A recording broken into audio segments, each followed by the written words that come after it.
ನಮಸ್ಕಾರ, ಸಂವಾದಕ್ಕೆ ಸ್ವಾಗತ. ನಾನು ಪ್ರತಿಭಾ ಆನಂದ್. ವೀಕ್ಷಕರೇ, ರಾಜ್ಯದಲ್ಲಿ ಏನಾಗ್ತಾ ಇದೆ, ಏನ್ ಮಾಡ್ತಿದ್ದಾರೆ ರಾಜಕೀಯ ನಾಯಕರುಗಳು? ಒಂದು ಕಡೆ ರಾಜ್ಯಸಭೆ ಚುನಾವಣೆ ಅಂತಾರೆ, ಮತ್ತೊಂದು ಕಡೆ ಪಠ್ಯ ಪುಸ್ತಕದ ವಿವಾದ ಆಗ್ತಾ ಇದೆ, ಇನ್ನೊಂದು ಕಡೆ ಚಡ್ಡಿಯನ್ನ ಸುಡೋ ಅಭಿಯಾನಗಳಾಗ್ತಾ ಇದೆ. ಚಡ್ಡಿಯನ್ನ ಕಲೆಕ್ಟ್ ಮಾಡಿ ರಾಜ್ಯದಲ್ಲ ಇಡೀ ದೇಶದ ಕೆಪಿಸಿಸಿ ಕಚೇರಿಗೆ ತಲುಪಿಸೋ ಅಭಿಯಾನವನ್ನ ನಾವು ಮಾಡ್ತೀವಿ ಅಂತ ಒಂದು ಕಡೆ ಅಭಿಯಾನವನ್ನ ಶುರು ಹಚ್ಕೊಂಡಿದ್ದಾರೆ. ಈ ಎಲ್ಲಾ ಘಟನೆಗಳಿಗೆ ಕಾರಣ ಒಂದೇ ಒಂದು ಹೇಳಿಕೆ, ಅದರಲ್ಲೂ ವಿಪಕ್ಷ ನಾಯಕ ಮಾಜಿ ಸಿಎಂ ಸಿದ್ದರಾಮಯ್ಯ ಅವರು ಕೊಟ್ಟಂತಹ ಒಂದು ಹೇಳಿಕೆ ಇದೆಯಲ್ಲ, ಈ ಹೇಳಿಕೆ ರಾಷ್ಟ್ರೀಯ ಪಕ್ಷಗಳ ನಾಯಕರು, ಅದರಲ್ಲೂ ರಾಜ್ಯದ ನಾಯಕರುಗಳ ಸ್ಥಿತಿ ಅಥವಾ ಮನಸ್ಥಿತಿ, ಮತ್ತೊಂದು ಕಡೆ ಜನರ ಭಾವನೆಗಳು ಯಾವ ರೀತಿಯಾಗಿ ಸ್ವೀಕರಿಸ್ತಾರೆ, ರಾಜಕೀಯ ನಾಯಕರನ್ನ ಎಷ್ಟರ ಮಟ್ಟಿಗೆ ಕಡೆಗಣಿಸ್ತಾರೆ, ಕೇವಲವಾಗಿ ಕಾಣ್ತಾರೆ ಅನ್ನುವಂತಹ ಅರಿವೇ ಇಲ್ಲದೆ ಹೋಯ್ತಾ ಹಾಗಿದ್ರೆ ನಮ್ಮ ನಾಯಕರುಗಳಿಗೆ. ನಮ್ಮ ನಾಯಕರುಗಳನ್ನ ಈ ರೀತಿಯಾದಂತಹ ರಾಜಕಾರಣ ಮಾಡಿ ಅಂತ ನಾವು ಆಯ್ಕೆ ಮಾಡಿ ವಿಧಾನಸಭೆಗೆ ಕಳಿಸ್ಕೊಟ್ವ ಅನ್ನುವಂತಹ ಮಟ್ಟಕ್ಕೆ ಜನರಿಗೆ ಆಕ್ರೋಶಗಳು ಎದುರಾಗ್ತಾ ಇದೆ. ಸೊ ಇದೇ ಈ ಹೊತ್ತಿನ ವಿಶೇಷ. ಚಡ್ಡಿ ಪಾಲಿಟಿಕ್ಸ್ ಎತ್ತ ಸಾಗ್ತಾ ಇದೆ ರಾಜಕೀಯ.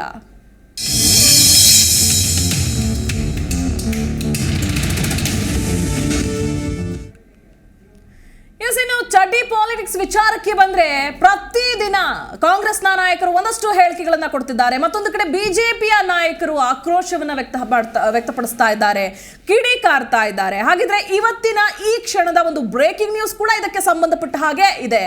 ರಾಜ್ಯದಲ್ಲಿ ಚಡ್ಡಿ ಪಾಲಿಟಿಕ್ಸ್ ತಾರಕಕ್ಕೇರ್ತಾ ಇದೆ. ಪ್ರತಿದಿನ ಒಂದಲ್ಲ ಒಂದು ಬೆಳವಣಿಗೆಗಳಾಗ್ತಾನೆ ಇದೆ ಈ ಹೇಳಿಕೆಯ ಕುರಿತಾಗಿ. ಕೈ ಕಮಲ ನಾಯಕರ ಮಧ್ಯೆ ಹೊಸ ಸಮರ ಸೃಷ್ಟಿಯಾಗಿದೆ ಈ ಹೇಳಿಕೆಯ ಮುಖಾಂತರ ಅಂತ ಹೇಳಬೇಕಾಗುತ್ತೆ.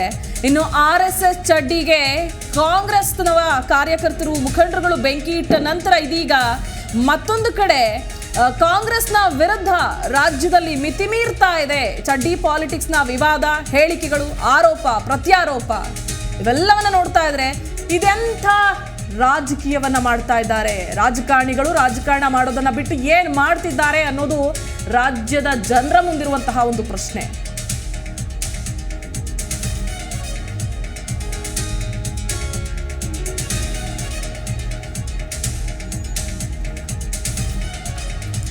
ಒಂದ್ ಕಡೆ ಕಾಂಗ್ರೆಸ್ನ VS ಉಗ್ರಪ್ಪ ಹೇಳ್ತಿದ್ದಾರೆ, ಪಂಥಾಹ್ವಾನವನ್ನ ಕೊಡ್ತಾ ಇದ್ದಾರೆ.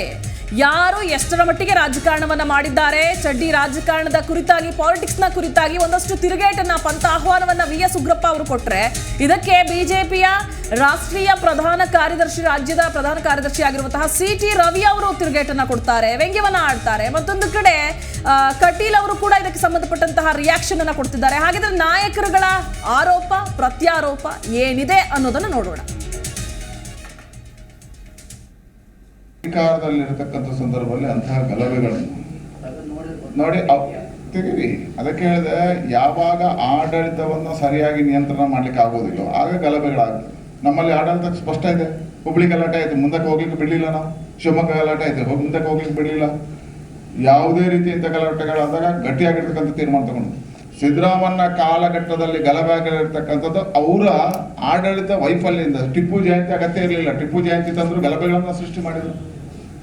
ಗೋಹಂತಕರ ಬಗ್ಗೆ ನಿರ್ದಾಕ್ಷಿಣ್ಯವಾಗಿರ್ತಕ್ಕಂಥ ಕ್ರಮ ತಗೋಬೇಕಿತ್ತು, ತಗೊಳ್ಳಿಲ್ಲ. ಈ ರೀತಿಯ ಗಲಭೆಗಳಿಗೆ ಕಾಂಗ್ರೆಸ್ ಆಗಿನ ಸರ್ಕಾರವೇ ಕಾರಣ ಆಗಿತ್ತು. ಕೋಮು ಗಲಭೆಗಳನ್ನು ಅದೇ ಸೃಷ್ಟಿ ಮಾಡಿತ್ತು. ಈಗ ಚರ್ಚೆ ಮಾಡಬೇಕು ಅಂತ ಚರ್ಚೆ ಮಾಡೋಣ, ವೇದಿಕೆಯನ್ನು ರೂಪಿಸ್ಲಿ. ಸಂಘ ಏನು ಬರಲ್ಲ, ನಾವೇ ಬರ್ತೀವಿ. ಉಗ್ರಪ್ಪನವರಿಗೆ ಸಂಘ ಯಾವತ್ತೂ ತನ್ನ ಕೆಲಸವನ್ನು ಹೇಳ್ಕೊಳ್ಳುವಂಥ ಸ್ವಭಾವ ಮುಂಚಿಂದಲೂ ಇಲ್ಲ. ಆದರೆ ಅವರಿಗೊಂದು ಪುಸ್ತಕ ನಾನು ಕಳಿಸ್ಕೊಡ್ತೀನಿ, ಏನೇನು ಮಾಡಿದೆ ಅಂತ ಏನಾದ್ರು ಡೌಟ್ ಬಂದರೆ ಚರ್ಚೆಗೆ ಬರಲಿ. ಎಷ್ಟು ವಿಸ್ತಾರ ಆಗಿದೆ, ಈ ಕಾರಣದಿಂದಾಗಿ ಯಾವ್ಯಾವ ಕ್ಷೇತ್ರದಲ್ಲಿ ಕೆಲಸ ಮಾಡ್ತಾಯಿದೆ ಅನ್ನುವಂಥ ಒಂದು ಪುಸ್ತಕವನ್ನು ಕಳಿಸ್ಕೊಡ್ತೀನಿ.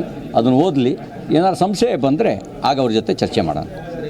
ಹಾಂ, ಮಾಡಲಿ. ಅವರು ಅದನ್ನೇ ಮಾಡ್ಕೊಂಡಿರಲಿ. ನೆನ್ನೆನೇ ಹೇಳಿದ್ದೀನಿ, ಅದನ್ನೇ ಮಾಡ್ಕೊಂಡಿರಲಿ. ಎಲ್ರಿಗೂ, ರಾಜ್ಯದಲ್ಲಿ ಉಳಿದವರಿಗೆಲ್ಲರಿಗೂ ಹೇಳ್ತೀನಿ, ಅವರಿಗೆ ಚಡ್ಡಿ ಕೊರತೆ ಆಗಬಾರ್ದು, ಎಲ್ಲರೂ ಹಳೆ ಚಡ್ಡಿಯನ್ನು ಕಳಿಸ್ಕೊಡಿ ಅಂತ ಕೇಳ್ತೀನಿ. ಇವತ್ತು ಚಡ್ಡಿಯ ವಿಚಾರವಾಗಿ ಭಾಳಷ್ಟು ರಾಜ್ಯದಲ್ಲಿ ಇರೋದರಿಂದ ನಾನು ಇಷ್ಟೇ ಹೇಳ್ತೇನೆ, RSSನವರು ಚಡ್ಡಿ ಬಿಟ್ಟು ಪ್ಯಾಂಟಿಗೆ ಬಂದಂಥದ್ದು 2018ರಲ್ಲಿ. ಇವತ್ತು ರಾಜ್ಯದಲ್ಲಿ ನಡೀತಾ ಇರತಕ್ಕಂಥ ಹೋರಾಟ ಸಾಂಕೇತಿಕವಾಗಿ ಕೆಲವು ಯುವಕರು ಇವತ್ತೇನು ಚಡ್ಡಿಯನ್ನು ಸುಟ್ಟಿದ್ದಾರೆ, ಬಹಳ ಪುಂಖಾನುಪುಂಖವಾಗಿ ಮಾತನಾಡಿದ್ದಾರೆ ಭಾರತೀಯ ಜನತಾ ಪಾರ್ಟಿಯ ಮುಖಂಡರು. ನಾನು ಇವತ್ತು ಹೇಳಲಿಕ್ಕೆ ಬಯಸ್ತೇನೆ, ನಮ್ಮ ಹೋರಾಟ ಇರುವಂಥದ್ದು ಚಡ್ಡಿ ಸುಡೋದಲ್ಲ, ನಿಮ್ಮ ಸಂಸ್ಕೃತಿಯನ್ನ, ನಿಮ್ಮ ಹಿನ್ನೆಲೆಯನ್ನ, ನಿಮ್ಮ ವೈಚಾರಿಕತೆಯನ್ನ ನೋಡಿ. ನನಗೆ ಮಾಹಿತಿ ಇರತಕ್ಕಂಥ ಹಿನ್ನೆಲೆಯಲ್ಲಿ ದೇಶದಲ್ಲಿ RSS ಪ್ರಾರಂಭ ಆಗಿದ್ದು 1925ರಲ್ಲಿ. ಕಾಂಗ್ರೆಸ್ನವರು ಈ ದೇಶದ ಈ ನೆಲದ ವಿಚಾರಧಾರೆಗೆ ಬೆಂಕಿ ಹಚ್ಚೋ ಪ್ರಯತ್ನ ಮಾಡ್ತಾ ಇದ್ದಾರೆ ಅಂತ ಹೇಳ್ತಾ ಇದ್ದೀನಿ ಅಷ್ಟೇ. ಚಡ್ಡಿ ಸುಡೋದ್ರಿಂದ ನಮ್ಮ ವಿಚಾರಧಾರೆಯನ್ನು ಅವರು ಸುಡೋದಕ್ಕಾಗೋದಿಲ್ಲ. ಆದರೆ ಕಾಂಗ್ರೆಸ್ಸಿನ ಮನಸ್ಥಿತಿ ಎಷ್ಟು ವಿಕೃತವಾಗಿದೆ ಅನ್ನೋದು ತೋರಿಸುತ್ತೆ. ಈ ದೇಶದಲ್ಲಿ ರಾಷ್ಟ್ರೀಯತೆ, ದೇಶಾಭಿಮಾನ, ಈ ನೆಲ, ಈ ಭಾವನೆಯನ್ನು, ಹೃದಯವನ್ನು ಕಟ್ಟುವಂತಹ ಏನಾದರೂ ಕೆಲಸ ಮಾಡಿದೆ ಅಂದರೆ ಅದು ರಾಷ್ಟ್ರೀಯ ಸ್ವಯಂ ಸೇವಕ ಸಂಘ. ದೂರದಿಂದ ನೋಡಿ ಏನೋ ಮಾತನಾಡೋದಲ್ಲ, ಹತ್ತಿರದಲ್ಲಿ ಬಂದು ನೋಡಿ. ಯಾಕೆ 1963ರಲ್ಲಿ ಜವಾಹರ್ಲಾಲ್ ನೆಹರು ಅವರು ರಾಜ್ಪಥ್ನಲ್ಲಿ ರಾಷ್ಟ್ರೀಯ ಸ್ವಯಂ ಸೇವಕ ಸಂಘ ಇರಬೇಕು ಅಂತ ಹೇಳಿದರು? ಇಂಡಿಯಾ ಪಾಕಿಸ್ತಾನ ಡಿವೈಡ್ ಆದಾಗ ಆ ಸಂದರ್ಭದಲ್ಲಿ ನಿಂತವರು ಸಂಘದ ಸ್ವಯಂ ಸೇವಕರು. ಭಾರತ ಚೈನಾ ಯುದ್ಧ ಆದಾಗ ಆ ಯುದ್ಧ ಭೂಮಿಯಲ್ಲಿ ನಿಂತು ಸೇವೆ ಮಾಡಿದವರು ಸಂಘದವರು. ಕರೋನಾ ಸಂದರ್ಭದಲ್ಲಿ ಹೊಟ್ಟೆಯಲ್ಲಿ ಹುಟ್ಟಿದ ಮಕ್ಕಳು ಮುಟ್ಟೋದಕ್ಕೆ ಹಿಂದೆ ಮುಂದೆ ನೋಡ್ತಾ ಇದ್ದಾಗ ಅವರನ್ನು ತೆಗೆದುಕೊಂಡು ಹೋಗಿ ಶವ ಸಂಸ್ಕಾರ ಮಾಡೋದ್ರ ಮೂಲಕ, ಸಂತ್ರಸ್ತರಿಗೆ ಆಹಾರದ ಪೊಟ್ಟಣವನ್ನು ಮುಟ್ಟಿಸೋದ್ರ ಮೂಲಕ, ಅವರ ಆರೈಕೆಯನ್ನು ಮಾಡೋದ್ರ ಮೂಲಕ ಸೇವೆ ಕೊಟ್ಟವರು ಒಬ್ಬ ಕಾಂಗ್ರೆಸ್ನವರಲ್ಲ, ರಾಷ್ಟ್ರೀಯ ಸ್ವಯಂ ಸೇವಕದ ಸದಸ್ಯರು, ಸಂಘದ ಸದಸ್ಯರು ಅನ್ನೋದನ್ನು ಈ ಸಮಾಜ ಅರ್ಥ ಮಾಡ್ಕೊಂಡಿದೆ. ಕಾಂಗ್ರೆಸ್ನವರು ಚಡ್ಡಿ ಸುಡ್ತಾ ಇಲ್ಲ. ನಿಮ್ಮ ನೈತಿಕತೆ, ನಿಮ್ಮ ಚಿಂತನೆ ಅವೆಲ್ಲವೂ ಏನಿದ್ದಾವೆ ಅಂತ ಹೇಳಿ ತೋರ್ತಾ ಜನರ ಮನಸ್ಸಿಗೆ, ಹೃದಯಕ್ಕೆ ನೀವು ಬೆಂಕಿ ಹಚ್ಚುತ್ತಾ ಇದ್ದೀರಿ ಅನ್ನೋದನ್ನು ಹೇಳ್ತೀವಿ.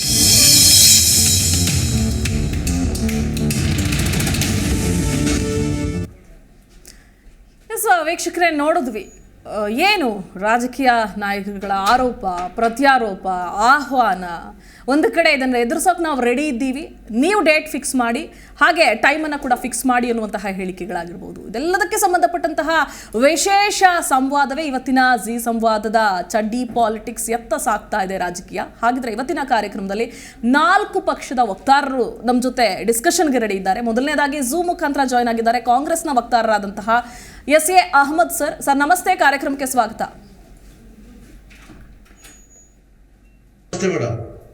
ಸರ್, ಮೊದಲನೇದಾಗಿ ತಮ್ಮಿಂದನೇ ನಾನು ಆರಂಭ ಮಾಡಿದ್ರೆ ಒಳಿತು ಅಂತ ಭಾವಿಸ್ತೀನಿ. ಯಾಕಂದ್ರೆ ಒಂದು ಕಡೆ ಸಿದ್ದರಾಮಯ್ಯನವರ ಕೊಟ್ಟಂತಹ ಒಂದೇ ಒಂದು ಹೇಳಿಕೆ ಇದೆಯಲ್ಲ, ಅಂದ್ರೆ ಒಂದು ರೀತಿ ಹಚ್ಚಿದ ಕಿಡಿ ಇದೆಯಲ್ಲ, ಎಲ್ಲೆಡೆ ವ್ಯಾಪಕವಾಗಿ ರಾಜಕೀಯ ನಾಯಕರನ್ನ ಒಂದು ರೀತಿ ಬಡಿದೆಬ್ಬಿಸಿದೆ ಅಂದ್ರೆ ತಪ್ಪಾಗ್ಲಿಕ್ಕಿಲ್ಲ ಅನ್ಸುತ್ತೆ. ಯಾಕೆ RSS ನ ತಂಟೆಗೆ ಹೋದ್ರೆ ಇವರು ಆಕ್ಟಿವ್ ಆಗ್ತಾರೆ, ರಾಜ್ಯದಲ್ಲಿ ನಾವು ಕೂಡ ಅಸ್ತಿತ್ವದಲ್ಲಿದ್ದೀವಿ, ಚುನಾವಣೆ ಹತ್ರ ಬರ್ತಾ ಇದೆ, ಹೀಗಾಗಿ ನಾವು ನಿಮ್ಮ ಗಮನಕ್ಕಿರ್ಲಿ ಅನ್ನುವಂತಹ ಒಂದು ಪ್ರಯತ್ನ ಈ ಮೂಲಕ ಆಗ್ತಾ ಇದೆ ಅಂತ ಅನ್ಕೊಳ್ಬೇಕಾ ರಾಜ್ಯದ ಜನ ಕಾಂಗ್ರೆಸ್ನ ಈ ಹೇಳಿಕೆಗಳು ಅಥವಾ ಆರೋಪ ಪ್ರತ್ಯಾರೋಪವನ್ನ ಗಮನಿಸ್ತಾ ಇದ್ರೆ? ಈಗ ಇಲ್ಲಿ ಸಮಸ್ಯೆ ಬಂದಿರೋದೆಲ್ಲಿ, ಈಗ ಯಾಕೆ ಬಂತು ಈ ಸಮಸ್ಯೆ, ಯಾಕೆ ಬಂತು, ಇದೆಲ್ಲ ಬಂದು ಈ ಪಠ್ಯ ಪುಸ್ತಕಕ್ಕೆ ಸಂಬಂಧಪಟ್ಟಂತೆ ಆಗಿರ್ತಕ್ಕಂಥ ಸಮಸ್ಯೆ. ಇಲ್ಲಿ ಯಾಕೆ ಇದ್ರ ಬಗ್ಗೆ RSS ನವರು ಮಾತಾಡಲಿಲ್ಲ, ಯಾಕೆ ಅದನ್ನ ಖಂಡನೆ ಮಾಡ್ತಕ್ಕಂಥ ಕೆಲಸ ಮಾಡಲಿಲ್ಲ? ಇದೆಲ್ಲಕ್ಕೂ ಕಾರಣ ಏನು ಅಂತ ಹೇಳಿದ್ರೆ, ಒಂದು ಸರಿಯಾದಂತ ವ್ಯವಸ್ಥೆನಲ್ಲಿ ತಮ್ಮನ್ನ ತಾವು ಸ್ಪಷ್ಟನೆ ಮಾಡ್ಕೊಳ್ತಕ್ಕಂಥದ್ರಲ್ಲಿ ಈ BJP ನಾಯಕರುಗಳು ಬಹಳ ಆತರ ಮಾಡ್ಕೊಂಡು ಇದು ಇರ್ತಕ್ಕಂಥ ವಿಚಾರವೇ ಬೇರೆ, ಚರ್ಚೆ ನಡೀತಾ ಇರೋದೇ ಬೇರೆ. ಈಗ ಇವರು ರಾಜೀವ್ ಹೇಳ್ತಾ ಇದ್ರಲ್ಲ, ರಾಜೀವ್ MLA, ಅವರು ಚರ್ಚೆ ಇರೋದೇ ಒಂದು, ಹೇಳ್ತಾ ಇರೋದೇ ಇನ್ನೊಂದಲ್ಲ.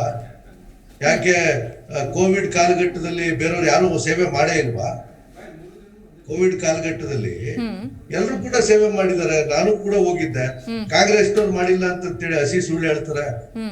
ನಾನು ಕೂಡ ಒಂದು ಸರಿಸುಮಾರು 2 ವೇವನ್ನು ಕೂಡ ಅದ್ರ ಬಗ್ಗೆ ಭಯನೇ ಪಡದೆ ನಾವು ಕೂಡ ಜನರ ಬಳಿಗೆ ಹೋಗಿದ್ದು. ಇವರು ಇಲ್ಲೇನಾಗಿದೆ, ಇದು ಒಂದು ತಾರ್ಕಿಕವಾದಂತ ಹಂತಕ್ಕೆ ಬಂದು ತಲುಪಿಬಿಟ್ಟಿದೆ ಇದು ಹೋರಾಟ. ಸಂವಿಧಾನಬದ್ಧವಾದಂತ ಆಡಳಿತ ಆಗ್ಬೇಕೆ ಅಥವಾ ಒಂದು ಏನು ಸಿದ್ಧಾಂತ ಒಂದು ಇಟ್ಕೊಂಡಿದ್ದಾರೆ, ಆ ಸಿದ್ಧಾಂತದ ಆಡಳಿತ ಆಗ್ಬೇಕಂತಕ್ಕಂಥ ಸನ್ನಿವೇಶಕ್ಕೆ ತಲುಪಿಬಿಟ್ಟಿದೆ.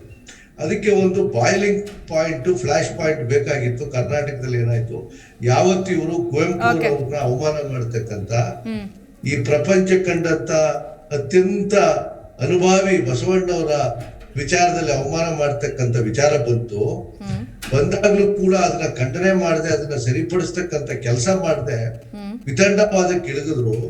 ಅದು ಇವತ್ತು ಈ ಸ್ಥಿತಿಗೆ ತಗೊಂಬಂದು ನಿಲ್ಸಿದೆ. ಓಕೆ ಸರ್, ಓಕೆ, ಮತ್ತೆ ಮಾತನಾಡಿಸ್ತೀನಿ ಸರ್ ನಾನು ನಿಮ್ಮನ್ನ. ಎಸ್ ವೀಕ್ಷಕರೇ, ಇದೀಗ ಸ್ಟುಡಿಯೋದಲ್ಲಿ ಇನ್ನುಳಿದ 3 ಪಕ್ಷದ ವಕ್ತಾರರಿದ್ದಾರೆ. ಮೊದಲನೇದಾಗಿ JDS ನ ವೀರಣ್ಣ ಅವರಿದ್ದಾರೆ, ಹಾಗೆ ಬಿಜೆಪಿಯ GS ಪ್ರಶಾಂತ್ ಅವರಿದ್ದಾರೆ, ಹಾಗೆ ಆಪ್ನ ಲೋಹಿತ್ ಅವರಿದ್ದಾರೆ. 3 ಜನಕ್ಕೂ ಕೂಡ ಚರ್ಚೆಗೆ ಸ್ವಾಗತ. ಎಸ್ ಸರ್, ಮೊದಲನೇದಾಗಿ ಇಲ್ಲಿ ಬಿಜೆಪಿಯ ವಕ್ತಾರರ ಬಳಿ ಹೋಗ್ತೇನೆ ನಾನು. ಸರ್, ಒಂದು ಕಡೆ ಏನು ಅನ್ನಿಸ್ತಾ ಇದೆ, ರಾಜ್ಯದ ರಾಜಕೀಯದಲ್ಲಿ ಏನಾಗ್ತಾ ಇದೆ, ಏನು ಒಂದಾದ್ರ ಮೇಲೆ ಒಂದೊಂದು ವಿವಾದ ಅಂತೆ. ಅಂದ್ರೆ ಮೊದಲನೇದಾಗಿ ಹಿಜಾಬ್ ವರ್ಸಸ್ ಕೇಸರಿ ಆಯಿತು, ಆಜಾನ್ ವರ್ಸಸ್ ಭಜನ್ ಆಯಿತು, ಹೀಗೆ ಒಂದರ ಮೇಲೆ ಒಂದು ವಿವಾದಗಳು ಹೇಳ್ತಾನೆ ಇದೆ. ನಿಜವಾಗ್ಲೂ ಕೂಡ ಜನರ ಪರಿಸ್ಥಿತಿಯನ್ನ, ಕಷ್ಟ ಸುಖಗಳನ್ನ ಆಲಿಸ್ತಾ ಇದ್ದಾರ ರಾಜಕೀಯ ನಾಯಕರು? ಇಲ್ಲ. ಅದನ್ನು ಬಿಟ್ಟು ಸ್ವಯಂ ಪ್ರತಿಷ್ಠೆ, ಪಕ್ಷದ ಒಂದು ಪರವಾಗಿ, ರಾಜಕೀಯ ನಾಯಕರುಗಳ ಪರವಾಗಿ ಹೇಳಿಕೆ, ಆರೋಪ ಪ್ರತ್ಯಾರೋಪ, ಇದಕ್ಕೆ ಇವತ್ತಿನ ಅಥವಾ ಈ ಒಂದು ಹಿನ್ನೆಲೆ ಏನ್ ನಡೀತಾ ಇದೆ, ಚಡ್ಡಿ ಪಾಲಿಟಿಕ್ಸ್ ಏನ್ ನಡೀತಾ ಇದೆಯಲ್ಲ, ಹೇಳಿಕೆಗಳು ಎಷ್ಟರ ಮಟ್ಟಿಗೆ ಅಂದ್ರೆ ಕಿವಿ ಮುಚ್ಕೋಬೇಕು ಅನಿಸ್ತಾ ಇದೆ ಸರ್ ಹೇಳಿಕೆಗಳು? ಇದು ಕಾಂಗ್ರೆಸ್ ಪಕ್ಷದ ರಾಜಕೀಯ ಅಸ್ವಸ್ಥ ಬಗ್ಗೆ ಸ್ಟಾರ್ಟ್ ಆಗಿರೋದು. ಯಾಕಂದ್ರೆ ಸಿದ್ದರಾಮಯ್ಯನವರ ಸ್ಟೇಟ್ಮೆಂಟ್ ಆಗಲಿ, ಚಡ್ಡಿ ಸುಡ್ತೀನಿ ಅಂತ ಹೇಳಿದ್ದು, ಅವರಿಗೆ ಸೀಟ್ ಖಂಡಿತ ಇಲ್ಲ. ಎಲ್ಲಿ ನಿಂತ್ಕೊಂತಾರೆ ಗೆಲ್ತಾರೆ ಗೊತ್ತಿಲ್ಲ. ಓಲ್ಡ್ ಮೈಸೂರು ರೀಜನ್ ಇಂದ ಬಂದು ಬಾದಾಮಿಗೆ ಹೋದ್ರು, ಅಲ್ಲಿ ಅವ್ರದೇ ಆದ ನಾಯಕರಿಂದಾನು ಅವ್ರಿಗೆ ಸೀಟ್ ಬಿಟ್ಕೊಡ್ತಾರೆ ಅಂತ ಗ್ಯಾರಂಟಿ ಇಲ್ಲ. ಅವರ ರಾಜಕೀಯ ಮುಂದೂಡಣೆಗೋಸ್ಕರ ವರ್ಣ ಕ್ಷೇತ್ರದಲ್ಲಿ ಬಿಟ್ಟು ಅವ್ರ ಮಗನ್ನ ತೆಗಿಬೇಕು ಅಥವಾ ಅವ್ರು ನಿಂತ್ಕೋಬೇಕು, ಬೇರೆ ಕಡೆ ಗೆಲ್ಲಕ್ಕಾಗಲ್ಲ. To show relevance in politics ಈ ತರ ಒಂದು ಸ್ಟೇಟ್ಮೆಂಟ್ ಮಾಡಿ ಮೀಡಿಯಾ ಮುಂದೆ ಹೈಲೈಟ್ ಆಗಿ ಇದೊಂದು ಕಾಂಟ್ರವರ್ಸಿ ಮಾಡೋದು, ಇದು ಕಾಂಗ್ರೆಸ್ಗೆ ಫ್ಯಾಷನ್ ಆಗ್ಬಿಟ್ಟಿದೆ. ನೀವು ಹೇಳ್ದಂಗೆ ಹಿಜಾಬ್ ಬ್ರೋ ಇರ್ಬೋದು, ಆಜಾನ್ ವರ್ಸಸ್ ಭಜನ್ ಇರ್ಬೋದು, ಇದೇ ತಗೊಂಡ್ರು ಇದು ಕಾಂಗ್ರೆಸ್ ಅವರ ಟೂಲ್ ಕಿಟ್ ಪ್ರಕಾರ ಮಾಡ್ತಾ ಇರೋದು. ಇದು ಒಂದು ಟೂಲ್ ಕಿಟ್ ಇಟ್ಕೊಂಡು ಡೆಮಾಕ್ರಸಿ ಅಂಡ್ ಪೊಲಿಟಿಕಲ್ ಸ್ಟೇಟಸ್ನ ಸ್ಥಗಿತಗೊಳಿಸಿ ಪ್ರಜಾಪ್ರಭುತ್ವವನ್ನ ಖಂಡಿಸಕ್ಕೆ ಮಾಡ್ತಾ ಇರೋ ಕಾರ್ಯ ಇದು ಕಾಂಗ್ರೆಸ್ ಇಂದ. ಯಾವುದೇ ರೀತಿಯಲ್ಲೂ ಟೆಕ್ಸ್ಟ್ ಬುಕ್ ಅಂತ ಹೇಳಿದ್ರು, text book with facts we can demonstrate. ಅವ್ರು ಹೇಳ್ತಾರೆ ತಪ್ಪು ಅಂತ. ಬರೋ ರಾಮಚಂದ್ರಪ್ಪ ಅವ್ರ ಕಮಿಟಿಲಿ ಏನಿತ್ತು, ರೋಹಿತ್ ಚಕ್ರವರ್ತಿ ಅವ್ರ ಕಮಿಟಿಲಿ ಏನಿತ್ತು, ಯಾವ್ದ್ರ ಬಗ್ಗೆ ಏನ್ ಬರ್ತಿದ್ರು ಅಂತ ಅವ್ರು ಒಂದೊಂದು ಸ್ಟೇಟ್ಮೆಂಟ್ಗೂ ವಿತ್ ಪ್ರೂಫ್ ನಾವು ಅದನ್ನು ತೋರಿಸಬಹುದು. ಎಲ್ಲ ಒಂದು ಕಡೆ ಪಠ್ಯ ಪುಸ್ತಕದ ಬದಲಾವಣೆನೇ ಈ ಒಂದು ಚಡ್ಡಿ ಪಾಲಿಟಿಕ್ಸ್ಗೆ ನಾಂದಿ ಹಾಡ್ತಾ ಅನ್ನೋದು ಪ್ರಶ್ನೆ. ಯಾಕಂದ್ರೆ ಈ ಹಿಂದೆ ಇದ್ದಂತಹ ಒಂದಷ್ಟು ಪಠ್ಯ ಪುಸ್ತಕಗಳನ್ನ ತೆರವು ಮಾಡಿ ನಿಮಗೆ ಬೇಕಾಗಿರೋದು ಅಥವಾ ನಿಮ್ಮ ಒಂದು ಅನುಕೂಲಕ್ಕೆ ತಕ್ಕನಾಗ ಅಥವಾ ನಿಮ್ಮ ಒಂದು ಆಲೋಚನೆಗಳ ತಕ್ಕನಾಗಿ, ಅಂದ್ರೆ ಬಿಜೆಪಿ ನಾಯಕರ ಒಂದು ಆಲೋಚನೆಗಳಿಗೆ ತಕ್ಕನಾಗಿ ಪಠ್ಯ ಪುಸ್ತಕದಲ್ಲಿ ಅಳವಡಿಕೆ ಮಾಡಿದ್ದೆ ಈ ಪಾಲಿಟಿಕ್ಸ್ಗೆ ಒಂದು ರೀತಿ ನಾಂದಿ ಹಾಡ್ತಾ ಅಂತ. ಇದು ಬಿಜೆಪಿ ನಾಯಕರ ಮನಸ್ಥಿತ್ವಕ್ಕೆ ಸಂಬಂಧಪಟ್ಟಿದ್ದಲ್ಲ. ಇದು ನೀವೇನ್ ನೋಡ್ಬೇಕು ಅಂತ ಹೇಳಿದ್ರೆ, ಈಗ ಕುವೆಂಪು ಅವ್ರ ಬಗ್ಗೆ ಮಾತಾಡೋದು ಅಲ್ಲ, ಕಾಂಗ್ರೆಸ್ ನಾಯಕರು ಮಾಡ್ತಿರೋ ಆರೋಪವೇ ಹೀಗಿದೆ ಅಲ್ಲ. ಆರೋಪ ಮಾಡೋದು ಅಪೋಸಿಷನ್ ಕೂತಿದ್ದಾರೆ, ಆರೋಪ ಮಾಡಬೇಕು, ರೆಲೆವೆಂಟ್ ಅವ್ರು ಪೊಲಿಟಿಕಲಿ ರೆಲೆವೆಂಟ್ ಅಂತ ತೋರಿಸ್ಕೋಬೇಕು, ಆರೋಪ ಮಾಡಲೇಬೇಕು. ಅದಕ್ಕೆ ಫ್ಯಾಕ್ಟ್ ಇದೆಯೋ ಫ್ಯಾಕ್ಟ್ ಇಲ್ವೋ ಅನ್ನೋದ್ರ ಸಂಬಂಧ ಇಲ್ಲ. ಅವ್ರಿಗೆ ಆರೋಪ ಮಾಡಬೇಕು, ಆರೋಪ ಮಾಡ್ತಾ ಇದ್ದಾರೆ. ಯಾವ್ದೊಂದು ವಿಶ್ಲೇಷಣೆ ಮಾಡಬೇಕು ಅಂದಾಗ ಫ್ಯಾಕ್ಟ್ ಇಟ್ಕೊಂಡು, ಡಾಕ್ಯುಮೆಂಟೇಶನ್ ಇಟ್ಕೊಂಡು, ಸಹಿ ತಪ್ಪು ನೋಡಿದ್ರೆ ಅದು ವಿಚಾರವಾಗಿ ಇರುತ್ತೆ. ಅದು ಬಿಟ್ಬಿಟ್ಟು ಊರಲ್ಲೇ ಒಂದು ಸ್ಟೇಟ್ಮೆಂಟ್ ಮಾಡಿ ಚಡ್ಡಿ ಸುಟ್ಟು ಬಿಡ್ತೀವಿ, ಅದಕ್ಕೆ ನಮ್ಮ ರಾಷ್ಟ್ರೀಯ ಪ್ರಧಾನ ಕಾರ್ಯದರ್ಶಿಗಳು ಚಡ್ಡಿ ಸುಟ್ಟು ಅಭಿಯಾನಗಳು, ಪ್ರತಿಭಟನೆಗಳು ಕೂಡ ಆಗ್ತಾ ಇದೆ ರಾಜ್ಯದ ನಾನಾ ಜಿಲ್ಲೆಗಳಲ್ಲಿ. ಕರೆ ಕೊಟ್ಟ ನಂತರ ಇವರು ಶುರು ಮಾಡಿದ್ದಾರೆ. ಅದಕ್ಕೆ ನಮ್ಮ ರಾಷ್ಟ್ರೀಯ ಪ್ರಧಾನ ಕಾರ್ಯದರ್ಶಿಗಳು ಖಚಿತವಾಗಿ ಉತ್ತರ ಕೊಟ್ಟಿದ್ದಾರೆ. ಕಾಂಗ್ರೆಸ್ ನಾಯಕರ ಮನೆಗಳಿಗೆ, ಕಚೇರಿಗಳಿಗೆ ಚಡ್ಡಿಯನ್ನು ಕಳಿಸ್ಕೊಳ್ಳಲಾಗುತ್ತದೆ, ಸುಡ್ರಿ ಅಂತ ಹೇಳಿದ್ದಾರೆ. ಯಾಕಂದ್ರೆ ಅವ್ರಿಗೆ ಮಾಡ್ಲಿಕ್ಕೆ ಹೆಂಗಿದ್ರು ಬೇರೆ ಕೆಲಸಗಳಿಲ್ಲ. ಯಾವ ರಾಜ್ಯಗಳಲ್ಲೂ ಅವರು ಗೌರ್ಮೆಂಟ್ ಫಾರ್ಮ್ ಮಾಡಲ್ಲ. ಇನ್ನು ಖಾಲಿ ಕೂತ್ಕೊಳ್ಳೋ ಬದಲು ಹಳೆ ಚಡ್ಡಿಗಳೆಲ್ಲ ಸುಟ್ಟು ಅವ್ರ ಅಟ್ಲೀಸ್ಟ್ ಅವ್ರ ಮನಸ್ಸಿಗೆ ಅವರು ಸಂತೃಪ್ತಿ ತಗೊಳ್ಳಿ, ಹಳೆ ಚಡ್ಡಿಗಳನ್ನ ಸುಟ್ಟಿ.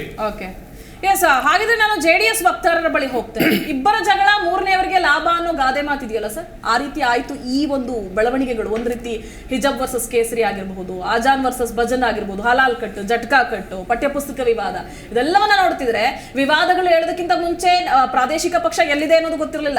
ಸೊ ವಿವಾದಗಳಾದಂತಹ ಸಂದರ್ಭದಲ್ಲಿ ಈ ರಾಷ್ಟ್ರೀಯ ಪಕ್ಷಗಳು ಸೇರ್ಕೊಂಡು ಜನರನ್ನ ಹಾಳು ಮಾಡ್ತಾ ಇದೆ, ರಾಜ್ಯದ ಒಂದು ಪರಿಸ್ಥಿತಿಯನ್ನು ಹದಗೆಡಿಸ್ತಾ ಇದೆ ಅನ್ನೋದ್ರ ಮೂಲಕ ನಿಮ್ಮ ರಾಷ್ಟ್ರೀಯ ಪಕ್ಷದ ನಿಮ್ಮ ರಾಷ್ಟ್ರೀಯ ವಕ್ತಾರ ಹೇಳೋ ಮಾತಿನ ಪ್ರಕಾರ ಅಥವಾ ಹೇಳಿಕೆಗಳ ಪ್ರಕಾರ ಎಲ್ಲೋ ಒಂದು ಕಡೆ ಇಬ್ಬರ ಜಗಳ ಮೂರನೆಯವರಿಗೆ ಲಾಭ ಮಾಡ್ಕೊಳ್ಳೋದಕ್ಕೆ ಹೊರಡ್ತಾ JDS ಅಂತ ಏನ್ ಹೇಳ್ತೀರಿ? ಇದು BJP ಸರ್ಕಾರ ಫಾರ್ಮ್ ಆಗಿರೋದೇ ಅನೈತಿಕತೆಯಿಂದ. ಅದ್ರ ಫಲವಾಗಿ ಈಗ ನಾವು ಎಲ್ಲೇ ನೋಡಿದ್ರು 40% ಕಮಿಷನ್ನು ಮತ್ತು ಯಾವುದೇ ರೀತಿ ಕೆಲಸಗಳು ನಡೀತಾ ಇಲ್ಲ.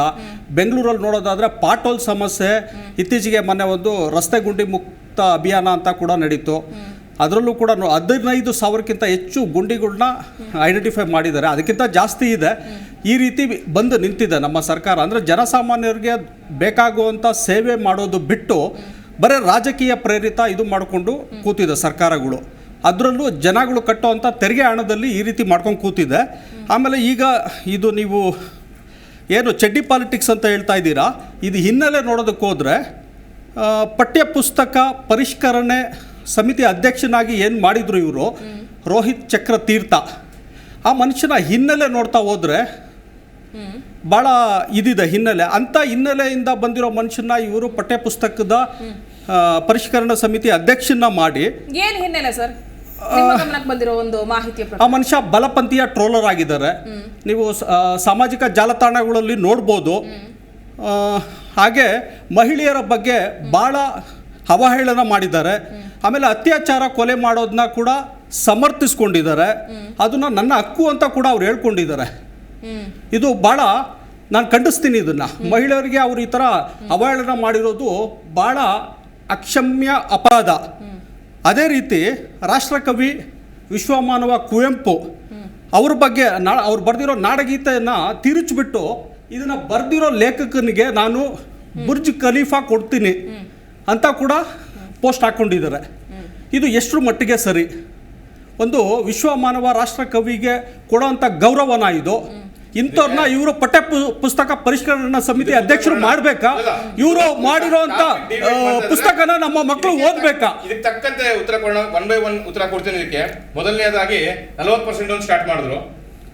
ಅದಕ್ಕೆ ಈಗ ಆಲ್ರೆಡಿ ಇದಕ್ಕೆ ಮುಂಚೆನೂ ಬಂದು ತುಂಬಾ ಸತಿ ಹೇಳಿದ್ವಿ, ಯಾವುದೇ ಒಂದು ಸಾಕ್ಷಿ ಆಧಾರಗಳಿದ್ರೆ ತಗೊಂಬನ್ನಿ, ನಮ್ಮ ಸರ್ಕಾರ ಎಂದೂ ಅನೈತಿಕತೆ ವಹಿಸಲ್ಲ, ಅದನ್ನು ಮುಂದುವರಿಸೋಣ, ಪ್ರೂಫ್ ತಗೊಂಡ್ ಬನ್ನಿ, ಕೋರ್ಟ್ ಮುಂದೆ ಇಡೋಣ ಅಂತ ಅದೊಂದು. ನೆಕ್ಸ್ಟ್, ಸರ್ಕಾರ ರಚನೆ ಆಗಿರೋದೇ ಅನೈತಿಕತೆಯಿಂದ ಅಂತ ಹೇಳಿದ್ರು. ಇವ್ರು ನೋಡಿದ್ರೆ ಈ 2020 ಸ್ಟಾರ್ಟ್ ಆದಾಗ್ಲೂ ಕುಮಾರಸ್ವಾಮಿ ಏನು ಮಾಡೋದು ಅಂತ ಇಡೀ ಜನತೆನೇ ನೋಡಿದ್ರು. ಅದಾದ್ಮೇಲೆ JDS ಆಡಳಿತಕ್ಕೆ ಬರಕ್ ಆಗ್ಲೇ ಇಲ್ಲ. ಯಾಕಂದ್ರೆ ಅವ್ರು ಗೊತ್ತು ಅವ್ರ ನೈತಿಕತೆ ಏನು ಅಂತ ಜನಕ್ಕೆ ತೋರಿಸ್ಬಿಟ್ರು. ಅವರು ಅಪ್ಪ ಮಗಳ ಅವ್ರ ಕುಟುಂಬ ರಾಜಕಾರಣದಲ್ಲಿ ಅಪ್ಪ ಮಕ್ಕಳು ಹತ್ತು ಎಲ್ಲ ಮಾಡಿ ಏನ್ ಮಾಡೋದು ಅಂತ ಎಲ್ಲರೂ ತೋರಿಸಿದ್ರು. ಅದೊಂದಾಯ್ತು. ಎರಡನೇದು, ಅವ್ರು ಪರ್ಸನಲ್ ಯಾವ್ದೋ ಹೇಳ್ತಾ ನೋಡಿ, ರೋಹಿತ್ ಚಕ್ರವರ್ತಿ ಅವರ ಪರ್ಸನಲ್ ಲೈಫ್ ಬಗ್ಗೆ ನಾನು ಚರ್ಚೆ ಮಾಡಕ್ ಬಂದಿಲ್ಲ. ಇಲ್ಲಿ ನಡೀತಾ ಇರೋದೇನು, ಟೆಕ್ಸ್ಟ್ ಬುಕ್ ಕಮಿಟಿಯಲ್ಲಿ ರಿವ್ಯೂ ಏನಾಗಿದೆ, ಯಾವ ಇದನ್ನು ತೆಗೆದ್ರು ಕುವೆಂಪು ಅವ್ರದ್ದು ಅವ್ರು ಏನು ಮಾಡಿದ್ದಲ್ಲ, ಅದು 2017 ಬೇರೆ ಯಾರೋ ಬರ್ದಿದ್ದು ಶೇರ್ ಆಗಿರೋದು ಬಿಟ್ರೆ ರೋಹಿತ್ ಚಕ್ರವರ್ತಿ ಅವ್ರು ಬರ್ದಿರೋ ಟಾಪಿಕ್. ಅದಕ್ಕೆ ಅವರು ಬುರ್ಜ್ ಖಲೀಫಾ ಕೊಡ್ತೀನಿ ಆ ಕವಿಗೆ, ಆ ಲೇಖಕ ಸಿಕ್ಕಿದ್ರೆ ಅಂತ ಹೇಳಿದ್ದಾರೆ. ಇದು ಬಹಳಷ್ಟು ಖಂಡನೀಯ. ಇದ್ರ ಬಗ್ಗೆ ಎಲ್ಲಾನು ವಿರೋಧ ವ್ಯಕ್ತ ಆಗಿದೆ ರಾಜ್ಯದಲ್ಲಿ. ಎಲ್ಲ ಸ್ವಾಮೀಜಿಗಳು ಕೂಡ ಕರೆ ಕೊಟ್ಟಿದ್ದಾರೆ, ಎಲ್ಲ ಮುಖಂಡರು ಕರೆ ಕೊಟ್ಟಿದ್ದಾರೆ, ಜನಸಾಮಾನ್ಯರು ವಿರೋಧ ಮಾಡಿದ್ದಾರೆ. ಟಾಪಿಕ್ಸ್ ಇತ್ತು ಕಾಂಗ್ರೆಸ್ ಅವರ ನೇತೃತ್ವದಲ್ಲಿ, ಇವಾಗ 10 ಆಗಿದೆ. ಅದು 3 ಚಾಪ್ಟರ್ಗಳು ಎಕ್ಸ್ಟ್ರಾ ಆಗಿದೆ. ಈಗ ಪರಿಷ್ಕರಣೆ ಪಠ್ಯ ಪುಸ್ತಕದ್ದು ಬಿಡೋಣ. ಈಗ ಈ ಟಾಪಿಕ್ ಏನಿದೆ ಚಡ್ಡಿ ಪಾಲಿಟಿಕ್ಸ್ ಎತ್ತಸಾಗ್ತಾ ಇದೆ ರಾಜಕೀಯ. ಆಪ್ನ ವಕ್ತಾರರು ಏನ್ ಹೇಳ್ತಾರೆ ಅಂತ. ಎಲ್ಲ ಒಂದು ಕಡೆ 2 ರಾಷ್ಟ್ರೀಯ ಪಕ್ಷಗಳು, ಒಂದು ಪ್ರಾದೇಶಿಕ ಪಕ್ಷ ಜನರಿಗೆ ಏನ್ ಕೊಡುಗೆ ಕೊಡ್ತಿದ್ದಾರೆ. ನಿಜವಾಗ್ಲೂ ಕೂಡ ಇನ್ನು ಉಳಿದಿರುವಂತಹ ಟೈಮ್ ಇದೆಯಲ್ಲ ಸರ್, ಮುಂಬರುವಂತಹ ಚುನಾವಣೆಗೆ ಕಡೆಯ ಟೈಮ್ ನಲ್ಲಾದ್ರೂ ಕೂಡ ಜನಗಳಿಗೋಸ್ಕರ ಕೆಲಸ ಮಾಡೋಣ ಅನ್ನೋದು ಮರ್ತು ಹೋಯ್ತಾ ರಾಜಕಾರಣಿಗಳಿಗೆ ಅಂತ ಏನ್ ಹೇಳ್ತೀರಿ?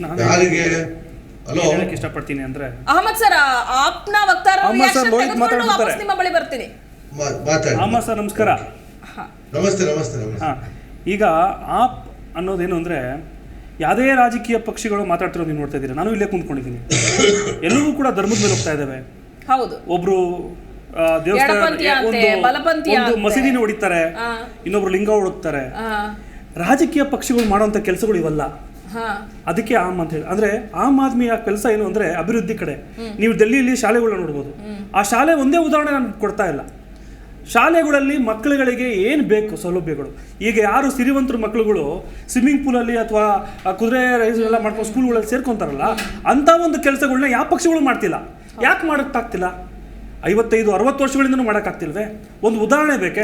ಆ ಉದಾಹರಣೆಯನ್ನ ಆಮ್ ಆದ್ಮಿಯವರೇ ಮಾಡ್ಬೇಕಾ? ಅದನ್ನ ಮಾಡದ್ಮೇಲೆ ಅದನ್ನ ಹೇಳ್ಕೊಳ್ಳೋದು ಕೂಡ ಕಷ್ಟ ಆಗಿದೆ. ಇವತ್ತು ನಾನು ನಿಮ್ಗೆ ಹೇಳ್ತೀನಿ, ಇವತ್ತು ಆಮ್ ಆದ್ಮಿ ಪಾರ್ಟಿಯಲ್ಲಿ ಯಾವುದೇ ಒಬ್ಬ ಕಾರ್ಯಕರ್ತ ಮುಂದೆ ಹೋಗಿ ಏನಾದ್ರು ಒಂದು ಪ್ರೊಟೆಸ್ಟ್ ಮಾಡ್ಬೇಕಂದಾಗ, ಇವಾಗ ಅದು ಹೇಳಿದ್ರು 15,000 ಪೂತಲ್ಸ್ನ ನಾವು ಗುರುತಿಡಿದೀವಿ ಅಂತ, ಅದನ್ನ ಮುಚ್ಕೊಂಬಂದು ಇಷ್ಟಿನ ಯಾರು? ಅದನ್ನ ಅಭಿಯಾನ ಮಾಡಿದ್ ಯಾರು? ಮೋಹನ್ ದಾಸರಿ ಅಂತ ಬೆಂಗಳೂರು ಮಹಾನಗರ ಯಾರು ಹೋಗ್ತಾರೋ ಪ್ರೆಸಿಡೆಂಟ್ ಆಗಿದ್ದಾರೋ ಅವ್ರು ಅದನ್ನ ಮಾಡ್ಕೊಂಡ್ಬಂದ್ರು. 596 ಸಲ ಆತ ಈಗ ಪ್ರೊಟೆಸ್ಟ್ ಮಾಡಿದ್ದಾನೆ. ಬೆಳಕಿಗೆ ಎಷ್ಟು ಬಂದಿದೆ?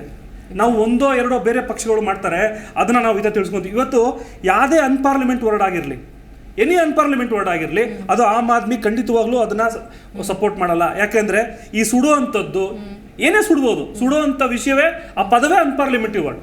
ಇವ್ರು ಹೇಳ್ತಾರೆ ನಾವು ಸುಡ್ತೀವಿ ಅಂತ, ಇವ್ರು ಹೇಳ್ತಾರೆ ನಾವು ನಿಮ್ಗೆ ಡೈಲಿ ಕಳಿಸ್ತೀವಿ ಅಂತ. ಇವರಿಬ್ರು ಚುನಾಯಿತರು, ಇವ್ರು ಎಲೆಕ್ಟ್ ಆಗಿರುವಂಥ ಬಾಡಿಗಳು, ಅವ್ರು ಫ್ರೀ ಇದಾರೆ, ಅವ್ರು ಸುಡ್ಲಿ ಅಂತಾರೆ. ಜನರು ಏನ್ ಮಾಡ್ಬೇಕಾಗಾದ್ರೆ? ಜನರು ಯಾರು ಚಡ್ಡಿ ಸುಡ್ಬೇಕು? ಸೆಕ್ಯುಲರಿಸಮ್ ನ ಫಾಲೋ ಮಾಡೋರು ಯಾರು ಚಡ್ಡಿ ಸುಡ್ಬೇಕು? ನೀವು ಸುಟ್ಟಾಕೊಂಡು ಕುಂತ್ಕೊಳ್ಳಿ, ಅವ್ರು ಕಳಿಸ್ತಾ ಇರ್ತಾರೆ. ನಾವು ನೋಡ್ಬೇಕಾ ಇದನ್ನ? ಅದಕ್ಕೆ ಹೇಳೋದು ನಾನು ಜನರಿಗೆ ಒಂದು ಮಾತು ಹೇಳ್ತೀನಿ, ಒಂದೇ ಒಂದ್ಸಲಿ ಬದಲಾವಣೆ ಕೊಡಿ. ಆಮ್ ಆದ್ಮಿ ಪಾರ್ಟಿ ಇವತ್ತು ಡೆಲ್ಲಿಲಾಗಿರ್ಬೋದು, ಪಂಜಾಬಲ್ಲಿ ಆಗಿರ್ಬೋದು, ನೋಡಿ ಒಂದೇ ಒಂದು ನೇಮಕಾತಿನ ಪಂಜಾಬಲ್ಲಿ ಬಂದಾಗ ಒಂದು ನೇಮಕಾತಿನ ಆಗ್ಲಾ ಮುಗಿಸಿದೆ ವಿತೌಟ್ ಕರಪ್ಷನ್. ಇಷ್ಟು ಬೇಗ ನಾವು ಒಂದೊಂದು ನೇಮಕಾತಿಗಳನ್ನ ನೀವು ಬಿಜೆಪಿಯವ್ರನ್ನೂ ಕೂರಿಸಿದೀವಿ, ದಳದವ್ರನ್ನ ಕೂರಿಸಿದೀವಿ, ಕಾಂಗ್ರೆಸ್ ಅವ್ರನ್ನೂ ಕೂರಿಸಿ ನೋಡಿದೀವಿ. ಒಂದೊಂದು ನೇಮಕಾತಿ 2011 ನೇಮಕಾತಿ ಆಗಿದೆ, ಇನ್ನು ನಾವು ಕೋರ್ಟಲ್ಲಿ ಅಲಿತಾ ಇದೀವಿ. PSI ಹಗರಣ ಆಗುತ್ತೆ, ಕೋರ್ಟಲ್ಲಿ ಅಲಿತಾ ಇದೀವಿ. ಇವರು ಎಲೆಕ್ಷನ್ ಬಂದಾಗ ಕೆಲವು ಧರ್ಮದ ಬಗ್ಗೆ ಮಾತಾಡ್ತಾರೆ, ಜನರನ್ನ ಡಿವೈಡ್ ಮಾಡ್ತಾರೆ. ಬ್ರಿಟಿಷರು ಮಾಡೋಂಥ ಕೆಲಸವನ್ನ ಇವ್ರು ಮಾಡ್ತಿದ್ದಾರೆ.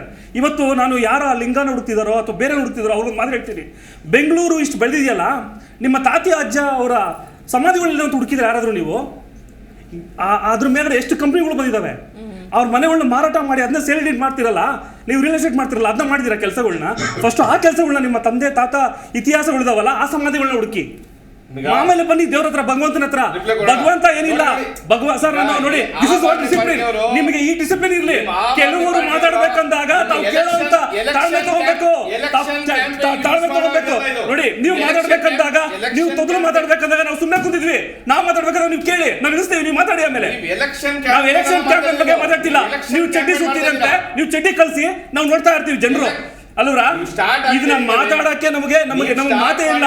ಆಮ್ ಆದ್ಮಿ ಪಾರ್ಟಿ ಚಾನ್ಸ್ ಕೊಡಿ ಅಂತ ಎಲೆಕ್ಷನ್ ಕ್ಯಾಂಪೇನ್ ಅಲ್ಲ ಇದು. ಎಲೆಕ್ಷನ್ ಕ್ಯಾಂಪೇನ್ ಬಗ್ಗೆ ಹೇಳ್ತಿಲ್ಲ, ಏತಿಕೆ ಯಾಕೆ ಜನರಿಗೆ ಹೇಳ್ತಾ ಇದೀವಿ. ಜನರು ಏನು ಮಾಡಿದ್ದಾರೆ, ಜನರಿಗೆ ಏನಕ್ಕೆ ಎಲೆಕ್ಷನ್ ಕ್ಯಾಂಪೇನ್ ಮಾಡ್ಬೇಕು ಅನ್ನೋದು ಹೇಳ್ತಾ ಇದೀವಿ. ಇದು ಜೋರಾಗಿ ಕಿರ್ಚಲ್ಲ ಸರ್, ನಾವು ಜೋರಾಗಿ ಕಿರ್ಚಬೇಕು ಸಮಯ ಬಂದಿದೆ ಈ ದೇಶದಲ್ಲಿ. ನಾವು ಸುಮ್ಮನೆ ಇದ್ರೆ ಆಗಲ್ಲ, ಕಿರ್ಚಬೇಕು. ಒಬ್ಬ ಸಾಮಾನ್ಯ ಮನುಷ್ಯ ಇವತ್ತು ಸಾಮಾನ್ಯ ಮನುಷ್ಯ ಕಿರ್ಚಲೇಬೇಕು. ನಾವು ಸುಮ್ಮನೆ ಇದ್ರೆ ನೀವು ಇದೇ ಮಾಡ್ತೀರಿ, ನೀವು ಚಡ್ಡಿ ಕಳಿಸ್ತೀರಿ, ಅವ್ರು ಸುಡ್ತಾರೆ. ಅದನ್ನ ನೋಡ್ಕೊಂಡು ನಾವು ಸುಮ್ಮನೆ ಕುಂತ್ಕೊಳಕ್ ಆಗಲ್ಲ, ಕಿರ್ಚಲೇಬೇಕು ಅಂತ ಒಂದು ಸಮಯ ಬಂದಾಗ. ಸರ್, ಪಂಜಾಬ್ ವಿಷಯ ಮಾತಾಡ್ತೀರ, ಚಡ್ಡಿ ಬಗ್ಗೆ ಮಾತಾಡಿ, ನೀವು ಮಾತಾಡಿರಲ್ಲ ಮಾತಾಡಿರೋ ಬಗ್ಗೆ.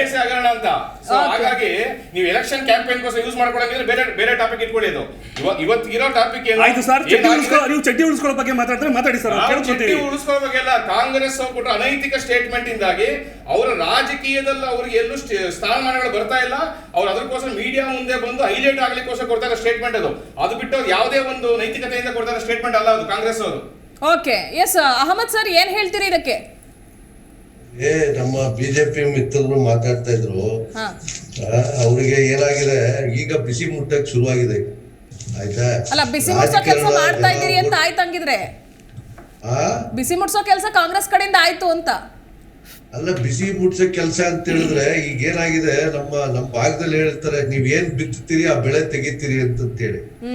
ಇದೆಲ್ಲದ ರೂವಾರಿ ಇವರೇ ಅದಕ್ಕೆ ರೂವಾರಿ ಇವರು. ಇವಾಗ ನೋಡಿ, ನಮ್ಮ ಮಿತ್ರರು ಮಾತಾಡ್ತಿದ್ರಲ್ಲ, ಅದು ಆತ್ರಕ್ಕಾಗಿಲ್ಲ, ಇದಾಗಿಲ್ಲ, ಹಾಗಾಗಿಲ್ಲ ಅಂತಂತೇಳಿ ಪಠ್ಯ ಪುಸ್ತಕದಲ್ಲಿ ಕುವೆಂಪುರವ್ರದ್ದು ಫೋಟೋ ತೆಗೆದ್ಬಿಟ್ಟಿದ್ದಾರೆ. ಆಯ್ತಾ? ಅದ್ರ ಬಗ್ಗೆ ಯಾಕೆ ಮಾತಾಡ್ತಾ ಇಲ್ಲ ಇವರು? ಸರ್, ಎಲ್ಲೋ ಒಂದ್ ಕಡೆ ನಾನು ಅದನ್ನೇ ಕೇಳದೆ ಬಿಜೆಪಿ ವಕ್ತಾರನ್ನ. ಪಠ್ಯ ಪರಿಷ್ಕರಣಾ ಸಮಿತಿ ಇದೆಯಲ್ಲ, ರಚನೆ ಆಯ್ತಲ್ಲ, ಈ ಒಂದು ಪಠ್ಯಗಳನ್ನ ತೆಗೆದು ಹಾಕೋದಾಗಿರ್ಬಹುದು. ನಿಮಗೆ ಅಂದ್ರೆ ಒಂದ್ ರೀತಿ ವಾಗ್ವಾದ ನಡೀತಲ್ಲ, ಯಾಕೆ ತೆಗೆದ್ರಿ, ಯಾಕೆ ಹಾಕಿದ್ರಿ, ಇದು ಯಾಕೆ ಬೇಕಿತ್ತು, ಇದ್ಯಾ ಸಂವಿಧಾನ ಶಿಲ್ಪಿ ಅನ್ನೋ ಪದವನ್ನ ಬಳಸಿಲ್ಲ. ಸೊ ಈ ವಿವಾದಗಳಿದೆಯಲ್ಲ, ಎಲ್ಲೋ ಒಂದ್ ಕಡೆ ಕಾಂಗ್ರೆಸ್ ಅನ್ನ ಟ್ರಿಗರ್ ಮಾಡಿದ್ದು ಈ ವಿಚಾರನೇನಾ ಅಂತ. ಹೌದು.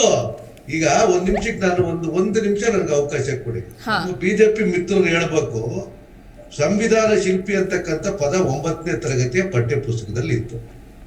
ಅದನ್ನ ತೆಗೆದ್ರಲ್ಲ, ಏನ್ ಕಾರಣಕ್ಕೆ ತೆಗೆದ್ರು, ಯಾಕೆ ತೆಗೆದ್ರು? ಅದಕ್ಕೆ ಉತ್ತರ ಹೇಳ್ಬೇಕಲ್ಲ ಇವರು ಹೊರಗಡೆ ಹೇಳ್ತಕ್ಕಂಥದ್ದು ಒಂದು ಮಾತು ಬೇರೆ, ಆಯ್ತಾ? ಅಲ್ಲಿ ಮಾಡ್ತಕ್ಕಂಥದ್ದು ಬೇರೆ. ನೋಡಿ, ಇತಿಹಾಸ ಇವರು ಪಂಡಿತಾರಾಧ್ಯ ಶಿವಾಚಾರ್ಯ ಸ್ವಾಮಿಗಳು ಹೇಳಿದ್ದಾರೆ, ಇದೇನ್ ನನ್ನ ಮಾತಲ್ಲ ಇದು. ನಾನೇನೋ ಈಗ ಅದೇನೋ ಟೂಲ್ ಗೀಲ್ ಕಿಟ್ ಅಂತ ಹೇಳಿದ್ರಲ್ಲ, ಅದ್ರಲ್ಲಿ ನಿಷ್ಠಾತ್ರ ಅವರೇ. ಇವತ್ತು CT ರವಿ ರಾಜೀವ್, ನಾನು ಒಬ್ಬ ಹೈಕೋರ್ಟ್ ಅಲ್ಲಿ ಪ್ರಾಕ್ಟೀಸ್ ಮಾಡ್ತಕ್ಕಂಥ ಜವಾಬ್ದಾರಿಯುತ ವಕೀಲ. ನಾನು ಆರ್ಟಿಕಲ್ 21 ಕೆಳಗಡೆಗೆ ಕುಡಿಯೋ ನೀರಿನ ಹಕ್ಕನ್ನ ಮೂಲಭೂತ ಹಕ್ಕು ಅಂತೇಳಿ ಸುಪ್ರೀಂ ಕೋರ್ಟ್ ಹೇಳಿದೆ. ಇವ್ರ ಯೋಗ್ಯತೆಗೆ ರಾಯಚೂರಿನಲ್ಲಿ ನೀರು ಕುಡಿದು 3 ದಿನ ಸತ್ತೋಗ್ಬಿಟ್ರು. ಮಾತಾಡಕ್ಕಾಗಲ್ವಾ ಇವ್ರಿಗೆ? ಅದ್ರ ಬಗ್ಗೆ ಚರ್ಚೆ ಮಾಡಕ್ಕಾಗಲ್ವಾ? ಈಶ್ವರಪ್ಪನಿಗೆ, ಆ CT ರವಿಗೆ, ಏನವ್ರ ಹೆಸರು, ನಿಮ್ಮ ರಾಜೀವ್ಗೆ, ನಾನು 3 ದಿನ ಟೂರ್ ಮಾಡ್ಕೊಂಡ್ ಬಂದೆ, ಗಂಟ್ಲೆಲ್ಲ ಕಟ್ಕೊಂಡ್ಬಿಟ್ಟಿದೆ. ನಾವೇನು ಅಧಿಕಾರಕ್ಕೋಸ್ಕರ ರಾಜಕಾರಣ ಮಾಡ್ಬೇಕು ಅಂತಲ್ಲ, ಈ ರೀತಿಯಾದಂತ ಭಾವನೆಗಳನ್ನ ಉಂಟು ಮಾಡಿ ಇವತ್ತು ಜನ ಯಾವ ಸ್ಥಿತಿಲಿದ್ದಾರೆ ಅದನ್ನ ಬಿಟ್ಟು ಪಠ್ಯ ಪುಸ್ತಕದ ವಿಚಾರಕ್ಕೆ ಇವ್ರು ಕೈ ಹಾಕಿದ್ರಲ್ಲ. ಯಾಕೆ ಕೈ ಹಾಕಿದ್ರು ಇವರು? ಈಗ ಇದು ನನ್ನ ಮಾತಲ್ಲ, ನೋಡಿ ಇಲ್ಲಿದೆ ನೋಡಿ, ಇತಿಹಾಸ ತಿರುಚಿ ಅಪಮಾನ. ಉತ್ತರ ಕೊಡ್ಬೇಕಲ್ಲ. ಬಸವಣ್ಣನ ಬಗ್ಗೆ ಅಪಮಾನ ಮಾಡ್ತಾರೆ ಇವರು, ಬಸವಣ್ಣನವ್ರ ಬಗ್ಗೆ ಅಪಮಾನ ಮಾಡ್ತಾರೆ. ಸಂವಿಧಾನಕ್ಕೆ ಡಾಕ್ಟರ್ ಬಾಬಾ ಸಾಹೇಬ್ ಅಂಬೇಡ್ಕರ್ ಅವರು ಕೊಟ್ಟಿರ್ತಕ್ಕಂಥ ಕೊಡುಗೆಯನ್ನು ಆಧರಿಸಿ ಅವ್ರನ್ನ ಸಂವಿಧಾನ ಶಿಲ್ಪಿ ಅಂತ ಕರೆಯಲಾಗುತ್ತಿದೆ ಅಂತಕ್ಕಂಥ ಪದ ತೆಗಿಬೇಕು ಅಂತ ಹೇಳಿದ್ರೆ ಅದ್ರ ಹಿಂದೆ ಇರ್ತಕ್ಕಂಥ ಮನಸ್ಥಿತಿ ಏನು? ಅದ್ರ ಬಗ್ಗೆ ಯಾಕೆ ಮಾತಾಡಲ್ಲ ಇವರು? ಯಾಕೆ ಮಾತಾಡೋದಿಲ್ಲ? ಏನು what basis they have removed that word? ಇವ್ರಿಗೆ ಗೊತ್ತಾ ಕಾನ್ಸ್ಟಿಟ್ಯೂಂಟ್ ಅಸೆಂಬ್ಲಿನಲ್ಲಿ ಏನ್ ಡಿಬೇಟ್ ಆಯ್ತು? 2 ವರ್ಷ 17 ತಿಂಗಳು, 2 ವರ್ಷ 9 ತಿಂಗಳು 17 ದಿನ ಏನ್ ಚರ್ಚೆ ಆಯ್ತು ಗೊತ್ತಾ? ಯಾರು ಪಾಠ ಕಲಿಸ್ತಾ ಇದಾರೆ? ಭಾವನೆಗಳನ್ನ ಉಂಟಾಕೋದು. ಇವತ್ತೇನಾದ್ರೂ ಇವತ್ತು ಈ ಸಮಾಜದಲ್ಲಿ ಅತ್ಯಂತ ಹೆಚ್ಚು ಇವತ್ತು ನೋಡ್ರಿ, ನೀರಿಲ್ದೆ ಸಾಯ್ತಾ ಇದಾರೆ ಜನ, ಆಕ್ಸಿಜನ್ ಇಲ್ದೆ ಸತ್ರು. ಅಲ್ಲಿ ಧರ್ಮ ಹುಡುಕ್ತಾರ ಇವ್ರು? ಯಾಕೆ ಯಾವತ್ತೇ ಚರ್ಚೆಗೆ ಬರ್ಲಿಲ್ಲ? ರಾಜ್ಯದಲ್ಲಿ ಆಯ್ತಲ್ಲ ಸರ್, ಹಿಜಾಬ್ ವರ್ಸಸ್ ಕೇಸರಿವಾರ್, ಅಲ್ಲಿಂದ ಇಲ್ಲಿವರೆಗೂ ಕೂಡ ಈ ಘಟನೆಗಳಿಗೆ ಕಾರಣೀಕರ್ತರು ಕಾಂಗ್ರೆಸ್ನವರು ಅಂತ ಹೇಳ್ತಾರೆ. ಹಿಜಾಬ್ ಅಂತಕ್ಕಂಥ ವಿಚಾರ ಸುಪ್ರೀಂ ಕೋರ್ಟ್ ಅಲ್ಲಿ ಈಗಿದೆ. ಅದು ಸರಿಯೋ ತಪ್ಪು, let the supreme court decide it. ಇವ್ರ ಯೋಗ್ಯತೆಗೆ ಯಾಕೆ ಇವರು ಆವತ್ತು ಹಿಂಗು ಹೊರಗಡೆಗೆ ಓಡ್ ಬರ್ಲಿಲ್ಲ? ಇವತ್ತು ಎಲ್ಲ ನಾನು ಹೇಳ್ಬಾರ್ದು, ಆ ಪದನ ಉಪಯೋಗಿಸಬಾರ್ದು. ನಾನ್ ಕೇಳ್ತಾ ಇರೋದು, ಇವತ್ತು 3 ದಿನ ತಿಳ್ಕೊಂಡ್ಬಿಟ್ರಲ್ಲ ರಾಯಚೂರಲ್ಲಿ, ಅದ್ರ ಬಗ್ಗೆ ಯಾಕೆ CT ರವಿ ಮಾತಾಡಲ್ಲ? ಅದ್ರ ಬಗ್ಗೆ ಯಾಕೆ ಮಾತಾಡಲ್ಲ? ರಾಷ್ಟ್ರೀಯ ಪ್ರಧಾನ ಕಾರ್ಯದರ್ಶಿಗೆ ಮಾತಾಡಕ್ಕಿಲ್ವಾ? ಪ್ರತಾಪ್ ಸಿಂಹ ವಕೀಲರ ಬಗ್ಗೆ ಮಾತಾಡ್ತಾರೆ. ಕೆಳಗಡೆ ಕೋರ್ಟ್ ವಕೀಲರು, ಮೇಲ್ಗಡೆ ಕೋರ್ಟ್ ವಕೀಲರು ಅಂತೇಳಿ ಒಂದು ದಿನ ಜನಪರವಾದಂತ ಏನ್ ಆಡಳಿತ ಅಂತ ಹೇಳಿದ್ರೆ, ನಾನು ಕೂಡ ವಾಜಪೇಯಿ ನೋಡ್ಕೊಂಡು ಬೆಳೆದವ್, ನಾವು ಗೌರವಿಸ್ತೀವಿ ಅವ್ರನ್ನ. ಇವತ್ತು ಅಶಾಂತಿಯನ್ನು ಉಂಟಾಗ್ತಕ್ಕಂಥ ಕೆಲಸ, ಇವತ್ತು ಜನ ಬದುಕೋದು ಕಷ್ಟ ಆಗಿದೆ. GST ನೀವು ಬನ್ನಿ, ನೀವು ಒಂದು ಕೆಲಸ ಮಾಡಿ, ಬೀದಿನಲ್ಲಿ ಕೇಳಿ. ಇವತ್ತು 80% ಜನ ತೆರಿಗೆ ಕೊಡ್ತಾ ಇರಲ್ಲ. ಹಿಂದೂಗಳ ಹತ್ರ ತೆರಿಗೆ ತಗೋತಾ ಇಲ್ವಾ ಇವರು? ಅವ್ರ ಜೀವನ ನರಕ ಮಾಡಿಲ್ವಾ ಇವರು? ಯಾಕೆ ಅದ್ರ ಬಗ್ಗೆ ಚರ್ಚೆ ಮಾಡೋದಿಲ್ಲ ಇವರು? ಜನರ ಜೀವನದ ಬಗ್ಗೆ, ಜನರಿಗೆ ಆಗಿರ್ತಕ್ಕಂಥ ತೊಂದರೆ ಬಗ್ಗೆ ಯಾಕೆ ಚರ್ಚೆ ಮಾಡೋದಿಲ್ಲ? 9ನೇ ತರಗತಿ ಈಗ ನನಗೆ 3 ಸ್ಪೆಸಿಫಿಕ್ ವಿಚಾರವನ್ನ ನಮ್ಮ ಬಿಜೆಪಿ ಮಿತ್ರರು ಇವತ್ತು ಹೇಳ್ಬೇಕು.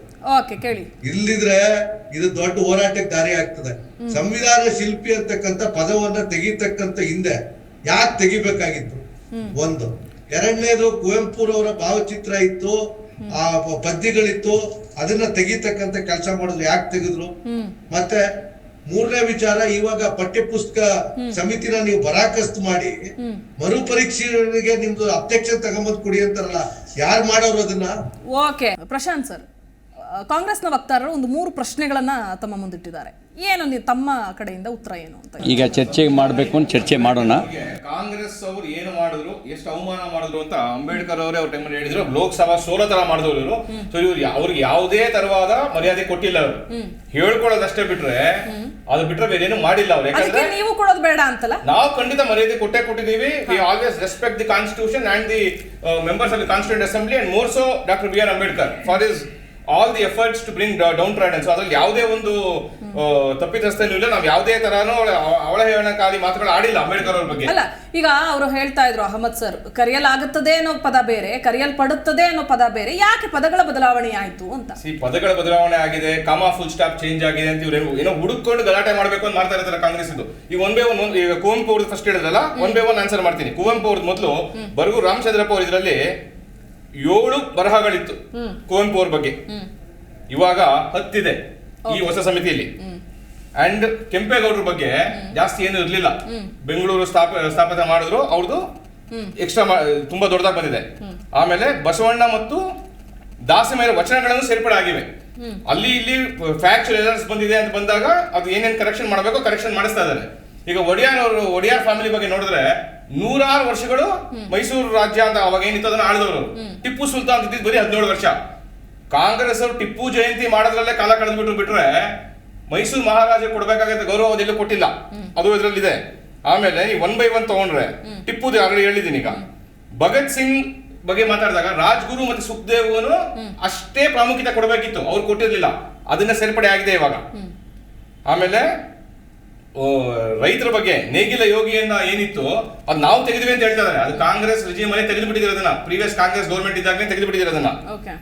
ಈಗ ನೀವು ಅದನ್ನ ಮತ್ತೆ ತರೋ ಪ್ರಯತ್ನ ಮಾಡ್ಲಿಲ್ವಾ ಹಾಗಿದ್ರೆ? ಯಾವುದು ನೇಗಿಲ ಯೋಗಿನ ಯಾವ್ದು ತರಬೇಕು ಆಲ್ರೆಡಿ ತೆಗೆದು ಬಿಟ್ಟಿದ್ರು ಅದನ್ನ, ಅದೇ ತರಬೇಕು ಅಂತಲ್ಲ. ರೈತರ ಬಗ್ಗೆ ಬೇರೆ ಬೇರೆ ಪದ್ಯಗಳು ಬಂದಿರ್ತವೆ. ಏನಾಗಿದೆ ಬೇರೆ ಹೊಸದಾಗಿ ಬದಲಾವಣೆ ಏನಾಗಿದೆ? ಆಮೇಲೆ ನೆಕ್ಸ್ಟ್ ಇನ್ನೊಂದು ಹೇಳ್ತಾರೆ ಕೇಳಿ, ಅವ್ರು ಯಾವ್ದೋ ಒಂದು ಫೋಟೋ ತೆಗೆದ್ಬಿಟ್ರು ಅಂತ ಹೇಳ್ತಾ ಇದ್ದಾರೆ. ಮೊದ್ಲೇನಾಗಿತ್ತು, ಹಿಂದೂ ದೇವಾಲಯಗಳ ಫೋಟೋಗಳನ್ನ ತೆಗೆದ್ಬಿಟ್ಟು ಬರೀ ಮಸೀದಿ ಮತ್ತೆ ಚರ್ಚ್ ಫೋಟೋಗಳನ್ನ ಹಾಕಿದ್ರು. ಇವಾಗ ಏನ್ ಮಾಡಿದೀವಿ, ದೇವಸ್ಥಾನ ಫೋಟೋಗಳನ್ನು ಇನ್ಕ್ಲೂಡ್ ಮಾಡಿದೀವಿ, ಮಸೀದಿಗಳನ್ನ ಚರ್ಚ್ಗಳನ್ನ ತೆಗೆದಿಲ್ಲ. ಹಳೆ ಇದ್ರಲ್ಲಿ ಅದನ್ನ ತೆಗೆದು ಬಿಟ್ಟಿದ್ರು. ಯಾಕೆ ಸರ್? ಅಲ್ಲ, ಈಗ ಪಠ್ಯಪುಸ್ತಕ ಪರಿಷ್ಕರಣಾ ಸಮಿತಿ ರಚನೆಯಾಗಿ ಇಷ್ಟೆಲ್ಲ ಬದಲಾವಣೆ ಆಗಿದೆ, ಚಿಕ್ಕ ಪುಟ್ಟದೆಲ್ಲ ಇಷ್ಟು ಹೈಪ್ ಆಗ್ತಾ ಇದೆ. ಆ ಸಂದರ್ಭದಲ್ಲಿ ಹಿಂದೂ ದೇವಾಲಯಗಳಿರ್ಲಿಲ್ಲ ಅಂತಿದ್ರಿ, ಹಾಗಿದ್ರೆ ಬಿಜೆಪಿ ಅವರು ಅಷ್ಟು ಸೂಕ್ಷ್ಮವಾಗಿ ತಲೆ ಕೆಡಿಸ್ಕೊಳ್ಳಿಲ್ವಾ ಅಂತ ಆಗಿನ ಸರ್ಕಾರದ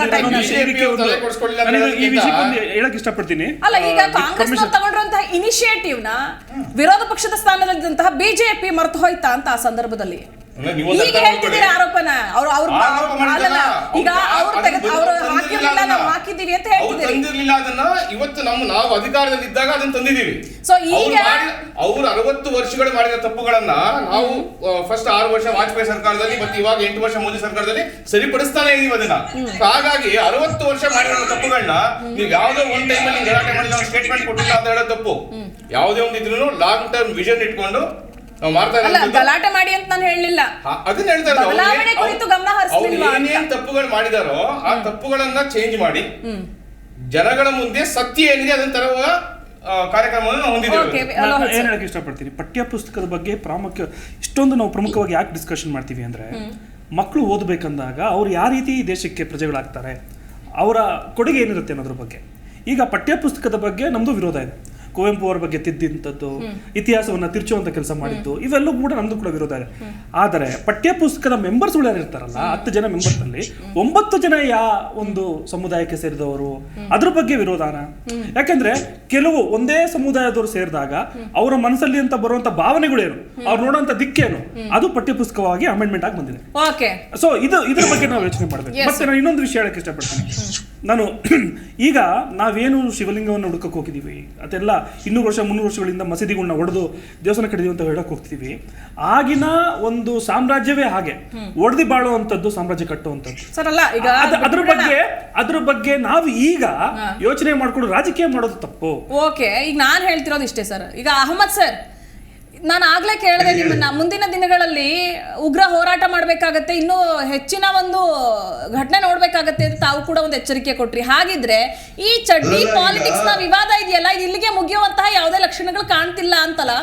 ನೋಡಿ, ನಾನು ಈಗ ಬಿಜೆಪಿನಲ್ಲಿ ನಮ್ಮ ಮಿತ್ರರಿದ್ದಾರೆ, ಅವರೇನು ಹೊರಗಡೆಯವರಲ್ಲ, ಅವ್ರೇನು ಪಾಕಿಸ್ತಾನ ಅಫ್ಘಾನಿಸ್ತಾನದವರಲ್ಲ, ಅವರು ನಮ್ಮ ಭಾರತೀಯ ಮಿತ್ರರೇ. ಒಂದು ರಾಜಕೀಯ ಪಕ್ಷವಾಗಿ ಅವರೆಲ್ಲ ಒಂದ್ ಕಡೆ ಗುರುತಿಸ್ಕೊಂಡಿದ್ದಾರೆ, ನಾನೆಲ್ಲ ಒಂದ್ ಕಡೆಗೆ ಗುರ್ತು ಮಾಡ್ಕೊಂಡಿದ್ದೀನಿ. ಇದನ್ನ ಪದೇ ಪದೇ ನಾನು 5 ವರ್ಷದಿಂದ ವಕ್ತಾರರಾಗಿ ಕೆಲಸ ಮಾಡ್ತಾ ಇದ್ದೀನಿ. ನಾನು ಪದೇ ನಾನು ಚರ್ಚೆಗಳಲ್ಲಿ ಹೇಳ್ಕೊಂಡ್ ಬಂದೆ, ನೋಡಿ, ಸಮಾಜವನ್ನ ಕಟ್ಟತಕ್ಕಂತ ಕೆಲಸ ಮಾಡಬೇಕು. ವೈಯಕ್ತಿಕವಾದಂತ ಭಿನ್ನಾಭಿಪ್ರಾಯಗಳು ಅಥವಾ ವೈಚಾರಿಕ ಭಿನ್ನಾಭಿಪ್ರಾಯಗಳು ನಮ್ಮಲ್ಲಿ ರಾಜಕಾರಣದಲ್ಲಿ ಇರಬೇಕು. ಆದ್ರೆ ಅದನ್ನ ಹಿಂಸೆಗೆ ತಗೊಂಡೋಗೋದ್ರ ಕಡೆ, ಅದನ್ನ ಅನಾವಶ್ಯಕವಾಗಿ ಶಾಂತಿಯನ್ನ ಕದಡ್ತಕ್ಕಂತ ಕೆಲಸ ಮಾಡೋದ್ರ ಕಡೆಗೆ ದೊಡ್ಡ ಕಾರಣಕ್ಕೆ ನಮ್ಮ ಬಿಜೆಪಿ ಮಿತ್ರರು. ಈಗ ಇವತ್ತು ನೋಡಿ, ಇವತ್ತು ಗ್ರಾಮದಲ್ಲಿ ಇದ್ರ ಬಗ್ಗೆ ಚರ್ಚೆ ಆಗ್ತಾ ಇದೆ. ನಾನು ಕೂಡ ಬೆಳಿಗ್ಗೆಯಿಂದ ಕನಿಷ್ಠ ಒಂದು 18ರಿಂದ 20 ಜನ ನನ್ನ ಜೊತೆ ದೂರವಾಣಿನಲ್ಲಿ ಮಾತಾಡಿದ್ದಾರೆ. ಡಾಕ್ಟರ್ ಬಾಬಾ ಸಾಹೇಬ್ ಅಂಬೇಡ್ಕರ್ ಬಗ್ಗೆ ಸನ್ಮಾನ್ಯ ಪ್ರಧಾನಮಂತ್ರಿಗಳು ನೋಡಿ, ನಾನು ಯಾವತ್ತೂ ಕೂಡ ನನ್ನ ಡಿಬೇಟ್ ಅನ್ನ ಗಮನಿಸಿ, ಯಾರೇ ಇರ್ಲಿ, ವಿರೋಧ ಪಕ್ಷದವ್ರು ಇರ್ಲಿ, ನಾವು ಅತ್ಯಂತ ಗೌರವದಿಂದ ಅವ್ರನ್ನ ಸಂಬೋಧನೆ ಮಾಡ್ತಕ್ಕಂತ ಕೆಲಸ ಮಾಡ್ತೀವಿ ನಾವು. ಆಯ್ತಾ? ನಮ್ಗೆ ಅದು ನಮ್ಮ ಸಂಸ್ಕಾರ ಕಲಿಸ್ಕೊಟ್ಟಿದೆ, ನಮ್ಮ ದೇಶದ ಸಂಸ್ಕೃತಿ ಅದು. ಆದ್ರೆ ಇವ್ರ ನಡಾವಳಿಗಳು ಇವತ್ತು ಈ ಸ್ಥಿತಿಗೆ ಬಂದು ನಿಲ್ಲಿಕ್ಕೆ ಕಾರಣ ಇವ್ರ ನಡಾವಳಿಗಳು. ಯಾವುದು ಕೂಡ ನೀವು ಪ್ರಕೃತಿಗೆ ವಿರುದ್ಧವಾದಂತ, ಮನುಷ್ಯರ ಜೀವನಕ್ಕೆ ವಿರುದ್ಧವಾದಂತ ಚಟುವಟಿಕೆಗಳು ಆದಾಗ ಬಹಳ ದಿನ ಅದು ನಿಮ್ಮನ್ನ ಬಿಡ್ಲಿಕ್ಕೆ ಸಾಧ್ಯ ಇಲ್ಲ. ಸಂವಿಧಾನ ಶಿಲ್ಪಿ ಅಂತಕ್ಕಂಥ ಪದ ತೆಗಿತಕ್ಕಂಥ ಉದ್ದೇಶ ಏನಿದೆ ಇದರಿಂದ? ನಮ್ಮ ಆಮ್ ಆದ್ಮಿ ಪಕ್ಷದ ವಕ್ತಾರರು ಕೂಡ ಇದನ್ನ ಅರ್ಥ ಮಾಡ್ಕೋಬೇಕು. ನೋಡಿ, ಅಭಿವೃದ್ಧಿ ಮಾಡ್ತಕ್ಕಂಥದ್ದು ಇದ್ದೇ ಇದೆ, ಖಂಡಿತವಾಗಿ ಅಭಿವೃದ್ಧಿ ಮಾಡೋಣ, ಅಭಿವೃದ್ಧಿ ಬಗ್ಗೆ ಚರ್ಚೆಗಳು ಮಾಡೋಣ. ಎಲ್ಲ ಜನ ಯಾರಿಗೆ ಮತ ಕೊಡ್ತಾರೆ ಪ್ರಜಾಪ್ರಭುತ್ವ ವ್ಯವಸ್ಥೆ ಅವರೇ. ಆದ್ರೆ ನಮ್ಮ ಇತಿಹಾಸವನ್ನ ನಮಗೆ ಕಾಣಿಕೆಯನ್ನ ಕೊಟ್ಟಂತವ್ರನ್ನ ನಾವು ಮರಿತಕ್ಕಂಥ ಕೆಲಸ ಮಾಡ್ಲಿಕ್ಕೆ ಆಗಲ್ಲ. ಕುವೆಂಪುರವ್ರದ್ದು ಇಲ್ಲಿ ನೋಡಿ, ಕುವೆಂಪು ಒಂದು ಚನ್ನಣ ವಾಲಿಕರ್ ಅವ್ರು ಬರೆದ್ರು ನೀ ಹೋದ ಮರುದಿನ ಅಂತಂತೇಳಿ ಒಂದು ಅಂಬೇಡ್ಕರ್, ಬಾಬಾ ಸಾಹೇಬ್ ಅಂಬೇಡ್ಕರ್ ಅವ್ರಿಗೆ ಬಗ್ಗೆ ಬರೆದಿರೋದನ್ನ ಆ ಕವಿತೆನೆ ತೆಗೆದುಬಿಟ್ಟಿದ್ದಾರೆ.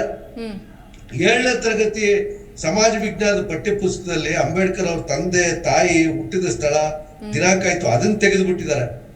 ಮಹಾಗಢ ಸತ್ಯಾಗ್ರಹದ ಬಗ್ಗೆ ಒಂದು ಹೋರಾಟ ಇತ್ತು. ಅಂದ್ರೆ ಇದೆಲ್ಲ ನೋಡಿ, ನಾನು I don't want to blame ಬೇರೆ. ಅಲ್ಲ, ನನಗೆ ಹೆಂಗನಿಸುತ್ತೆ ಗೊತ್ತಾ ಸರ್, ಈ ಡಿಬೇಟು ಚಡ್ಡಿ ಪಾಲಿಟಿಕ್ಸ್ ಎತ್ತ ಸಾಕ್ತಿದೆ ರಾಜಕೀಯ ಅನ್ನೋದು ನಮ್ಮ ಟಾಪಿಕ್, ಇವತ್ತಿನ ಡಿಸ್ಕಷನ್ ಟಾಪಿಕ್. ಬಟ್ ಇಲ್ಲಿ ನಾನಾಗ್ಲೇ ಕೇಳದ್ನಲ್ಲ, ಇದೆಲ್ಲದಕ್ಕೆ ನಾಂದಿ ಹಾಡಿದ್ದು ಪಠ್ಯ ಪುಸ್ತಕ ಪರಿಷ್ಕರಣಾ ಸಮಿತಿಯಲ್ಲಿ ಆದಂತಹ ಬದಲಾವಣೆಗಳೇನ ಅಂತ.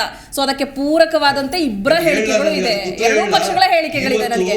ಅಲ್ಲ, ಒಂದ್ ನಿಮಿಷ, ಇವತ್ತು ಕೇಶವ ಕೃಪದಲ್ಲಿ ಮೀಟಿಂಗ್ ನಡೀತಾ ಇದೆ ಅಂತ. ಈಗ ಒಂದು 1 ಅವರ್ ಬಿಫೋರ್ ಏನೋ BC ನಾಗೇಶ್ ಈ ರಾಜ್ಯದ ಮುಖ್ಯಮಂತ್ರಿ, ಯಾವ ಶಿಕ್ಷಣ ಮಂತ್ರಿ ಅಲ್ಲಿಗೆ ಹೋಗಿದ್ದಾರೆ. ಏನ್ ಕಾರಣ ಏನು ಅಲ್ಲಿಗೆ? ಏನ್ ಕಾರಣ? How they are related to administration. ಈ ರಾಜ್ಯದ ಒಂದು ವ್ಯವಸ್ಥೆಗೆ, ಪ್ರಜಾಪ್ರಭುತ್ವದ ವ್ಯವಸ್ಥೆಯಲ್ಲಿ ನಿರ್ಧಾರಗಳನ್ನ ಕೈಗೊಳ್ಬೇಕಾದ್ರೆ ಒಬ್ಬ ಮಂತ್ರಿ ಅಲ್ಲಿಗೆ ಓಡೋಗಿದ್ದಾರೆ ಅಂತ ಹೇಳಿದ್ರೆ ಅದ್ರ ಅರ್ಥ ಏನು? ಅವರು ಏನೋ ಅವ್ರನ್ನ ಬಹಳ ದೊಡ್ಡ ಟೀಕೆ ಟಿಪ್ಪಣಿ ಮಾಡಿದಾರೆ ಅಂತ. ನಿಮ್ ಬಗ್ಗೆ ಬಹಳ ಗೌರವ, ನಿಮ್ಮಿಂದ ನಮ್ ಮರ್ಯಾದೆ ಹೋಗಿದೆ, ನಮ್ಮನ್ನ ನೀವು ಮರ್ಯಾದೆ ತೆಗಿತಕ್ಕಂತ ಕೆಲಸ ಮಾಡಿದಿರಿ ಅಂತ ಹೇಳಿ ಇದು ಮಾಧ್ಯಮಗಳಲ್ಲಿ ಬರ್ತಾ ಇರ್ತಕ್ಕಂಥ ಮಾತು. ಎಷ್ಟು ಸತ್ಯ ಇದೆ ಏನಿದೆ ಅದು ಗೊತ್ತಿಲ್ಲ ನನಗೆ. ಓಕೆ ಸರ್, ನಾನು ಮತ್ತೆ ಮಾತನಾಡಿಸ್ತೀನಿ ನಿಮ್ಮನ್ನ. JDS ವಕ್ತಾರರ ಬಳಿ ಹೋಗ್ತೀನಿ ಸರ್. ಎರಡೂ ರಾಷ್ಟ್ರೀಯ ಪಕ್ಷಗಳು ಕಚ್ಚಾಡ್ತಿದ್ದಾರೆ, ಏನಾದ್ರೂ ಒಂದಷ್ಟು ಲಾಭ ಮಾಡ್ಕೊಂಡ್ಬಿಡೋಣ, ಈ ಬಾರಿ ಆದ್ರೂ ಜನ ನಮ್ಮನ್ನ ಕೈ ಹಿಡಿತಾರ ಅನ್ನೋದು ತಮ್ಮ ಒಂದು ಹಿನ್ನೆಲೆಯ ಅಥವಾ ಒಂದು ಆಲೋಚನೆಯ ಅಂತ ಜನಕ್ಕೂ ಕೂಡ ಅನ್ನಿಸ್ತದೆ. ಯಾಕೆ ಅಂದ್ರೆ ಸರ್ಕಾರ ರಚನೆಯಾಗಿ ಇಲ್ಲಿವರೆಗೂ ಕೂಡ ರಾಜ್ಯದಲ್ಲಿ ಒಂದು ಪ್ರಾದೇಶಿಕ ಪಕ್ಷ ಇದೆ. ಮಾಜಿ CM ಕುಮಾರಸ್ವಾಮಿ ಇನ್ನು ಮುನ್ನೆಲೆಯಲ್ಲಿದ್ದಾರೆ. ಆಗಾಗ ಆಗುವಂತಹ ಹೋರಾಟಗಳು ಅಥವಾ ಅನ್ಯಾಯಗಳ ವಿರುದ್ಧ ಧ್ವನಿ ಎತ್ತಿದ್ದಾರೆ ಅನ್ನುವಂತಹ ಉದಾಹರಣೆಗಳಿಲ್ಲ. ಬಟ್ ಇಲ್ಲಿ ಇವರಿಬ್ಬರ ಕಚ್ಚಾಟದ ನಡುವೆ ಮಾತ್ರ ನಾನು ಇದ್ದೀನಿ ಅನ್ನೋದನ್ನ ತೋರಿಸ್ಕೊಳ್ತಾ ಹೋಗ್ತಿದ್ದೀರಿ ನೀವು. ಏನಿದ್ರ ಅರ್ಥ? ಮೇಡಮ್, ಎರಡೂ ಪಕ್ಷಗಳು ಏನಿದಾವೆ ರಾಷ್ಟ್ರೀಯ ಪಕ್ಷಗಳು, ನಾವು ಪ್ರಾದೇಶಿಕ ಪಕ್ಷ. ಈಗೇನು ಇವರು ಇಬ್ಬರು ಜನಸಾಮಾನ್ಯರೆಲ್ಲ ಕೂಡ ಭಾಳ ಸೂಕ್ಷ್ಮವಾಗಿ ಗಮನಿಸ್ತಾ ಇದ್ದಾರೆ. ಇವರಿಬ್ಬರು ಏನು ಹೇಗೆ ನಡ್ಕೊತಾ ಇದ್ದಾರೆ, ಅದ್ರ ಲಾಭ ಖಂಡಿತ ನಮಗೆ ಪ್ರಾದೇಶಿಕ ಪಕ್ಷಕ್ಕೆ ಮುಂದಿನ ದಿನಗಳಲ್ಲಿ ಬರುವಂಥ BBMP ಎಲೆಕ್ಷನ್ ಇರ್ಬೋದು, ವಿಧಾನಸಭಾ ಎಲೆಕ್ಷನ್ ಇರ್ಬೋದು, ಅದರಲ್ಲಿ ಖಂಡಿತ ಕೂಡ ನಮಗೆ ಲಾಭ ಆಗುತ್ತೆ ಅನ್ನೋದು ನಾನು ಹೇಳ್ತೀನಿ. ನಂತರ ಆಮೇಲೆ ಈಗ ಏನಿದು ಚಡ್ಡಿ ಪಾಲಿಟಿಕ್ಸ್ ಮುನ್ನೆಲೆಗೆ ಬಂದಿದೆ. 2017 ಜುಲೈನಲ್ಲಿ ನಮ್ಮ ಕನ್ನಡ ಹೋರಾಟಗಾರರು ನಮ್ಮ ಕನ್ನಡಕ್ಕೆ ಒಂದು ಧ್ವಜ ಬೇಕು, ನಿರ್ದಿಷ್ಟವಾದ ಧ್ವಜ ಬೇಕು ಅಂತ ಒಂದು ಹೋರಾಟ ಮಾಡ್ತಾ ಇದ್ರು. ಅವಾಗ ಕಾಂಗ್ರೆಸ್ ಸಿದ್ದರಾಮಯ್ಯ ಅವರು ಸರ್ಕಾರ ಇತ್ತು ಆ ಟೈಮಲ್ಲಿ ರೋಹಿತ್ ಚಕ್ರತೀರ್ಥ ಅವರು ಸಾಮಾಜಿಕ ಜಾಲತಾಣದಲ್ಲಿ ಒಂದು ಪೋಸ್ಟ್ ಹಾಕ್ತಾರೆ. ಅವ್ರು ಹಾಕಿರೋದು ನಾನು ಹೇಳ್ತೀನಿ, ಕೇಳ್ಕೊಳ್ಳಿ, ನಾನು ಹೇಳೋದಲ್ಲ, ಅವ್ರು ಹಾಕಿರೋದು. ಎಲ್ಲರೂ ನಮಗೂ ಧ್ವಜ ಬೇಕು ಅಂತ ಪೋಸ್ಟ್ ಹಾಕ್ತಿದ್ದಾರೆ. ನಮ್ಮನೇಲಿ ಆಗ್ಲೇ 4 ಧ್ವಜಗಳು ಹಗ್ಗದಲ್ಲಿ ನೇತಾಡ್ತಿವೆ, ಬೇಕು ಅಂತ ಮಾತ್ರ ಕೇಳಬೇಡ್ರಪ್ಪ. ಈಗೇನಿದು ಚಡ್ಡಿ ಪಾಲಿಟಿಕ್ಸ್ ಇಲ್ಲ ಚಡ್ಡಿ ವಾರ್ ನಡೀತಾ ಇದೆ, ಅದಕ್ಕೆ ಕಾರಣ ಬಂದು ಈ ಹಿನ್ನೆಲೆ ಇರುವಂಥ ಪಠ್ಯ ಪುಸ್ತಕ ಪರಿಷ್ಕರಣಾ ಸಮಿತಿ ಅಧ್ಯಕ್ಷನ ಹಳೆ ಪೋಸ್ಟ್ಗಳು. ಅಂದರೆ ಎಲ್ಲ ಜನಸಾಮಾನ್ಯರು, ಪೋಷಕರು ಇರ್ಬೋದು, ಎಲ್ಲ ನಾಡಿನ ಹಿರಿಯರು ಇರ್ಬೋದು, ಸಾಹಿತಿಗಳು ಇರ್ಬೋದು, ಸ್ವಾಮೀಜಿಗಳು ಇರ್ಬೋದು, ಎಲ್ಲರೂ ಆತಂಕ ಏನಾಗಿದೆ ಅಂದರೆ ಈ ಥರ ಹಿನ್ನೆಲೆಯಿಂದ ಬಂದಿರೋ ಅಂಥವ್ರು ಪಠ್ಯಪುಸ್ತಕ ಪರಿಷ್ಕರಣಾ ಸಮಿತಿ ಅಧ್ಯಕ್ಷನಾಗಿ ಮಾಡಿರುವಂಥ ಪಠ್ಯಪುಸ್ತಕಗಳನ್ನು ಮಕ್ಕಳಿಗೆ ಬೋಧಿಸಿದ್ರೆ ಮಕ್ಕಳು ಮುಂದೆ ಏನಾಗ್ಬೋದು, ಮುಂದಿನ ಯಾವ ರೀತಿ ಪ್ರಜೆಗಳು ಆಗ್ತಾರೆ, ಅದರಿಂದ ಎಲ್ಲರೂ ಕೂಡ ವಿರೋಧ ವ್ಯಕ್ತಪಡಿಸಿದ್ದಾರೆ. ನಾವು ಕೂಡ ನಮ್ಮ ಜಾತ್ಯತೀತ ಜನತಾದಳ ಬೆಂಗಳೂರು ಮಹಾನಗರ ವತಿಯಿಂದನೂ ಕೂಡ ಪ್ರತಿಭಟನೆ ಮಾಡಿದ್ವಿ. ಕಳೆದ 31ನೇ ತಾರೀಕು ಮಾಡಿ ಕೂಡ ಬಂಧಿಸೋದಕ್ಕೂ ಕೂಡ ನಾವು ಕರೆ ಕೊಟ್ಟಿದ್ವಿ. ಹೀಗಾಗಿ ಇದು ಮುನ್ನೆಲೆಗೆ ಬಂದಿದೆ. ಏನವರು ಹಿನ್ನೆಲೆ ಇದೆ ಅಂತ. ಹೌದೌದು, ಖಂಡಿತವಾಗ್ಲೂ ಇದೇನ ಹಿನ್ನೆಲೆ. ಓಕೆ, ಎಸ್ ಪ್ರಶಾಂತ್ ಸರ್, ಏನು ಹೇಳ್ತೀರಿ ಇದಕ್ಕೆ? ಯಾವುದೇ ಒಂದು ವ್ಯಕ್ತಿಯ ಪರ್ಸನಲ್ ಲೈಫ್ ಡಿಸ್ಕಸ್ ಮಾಡ್ತಾ ಇಲ್ಲ ಇಲ್ಲಿ.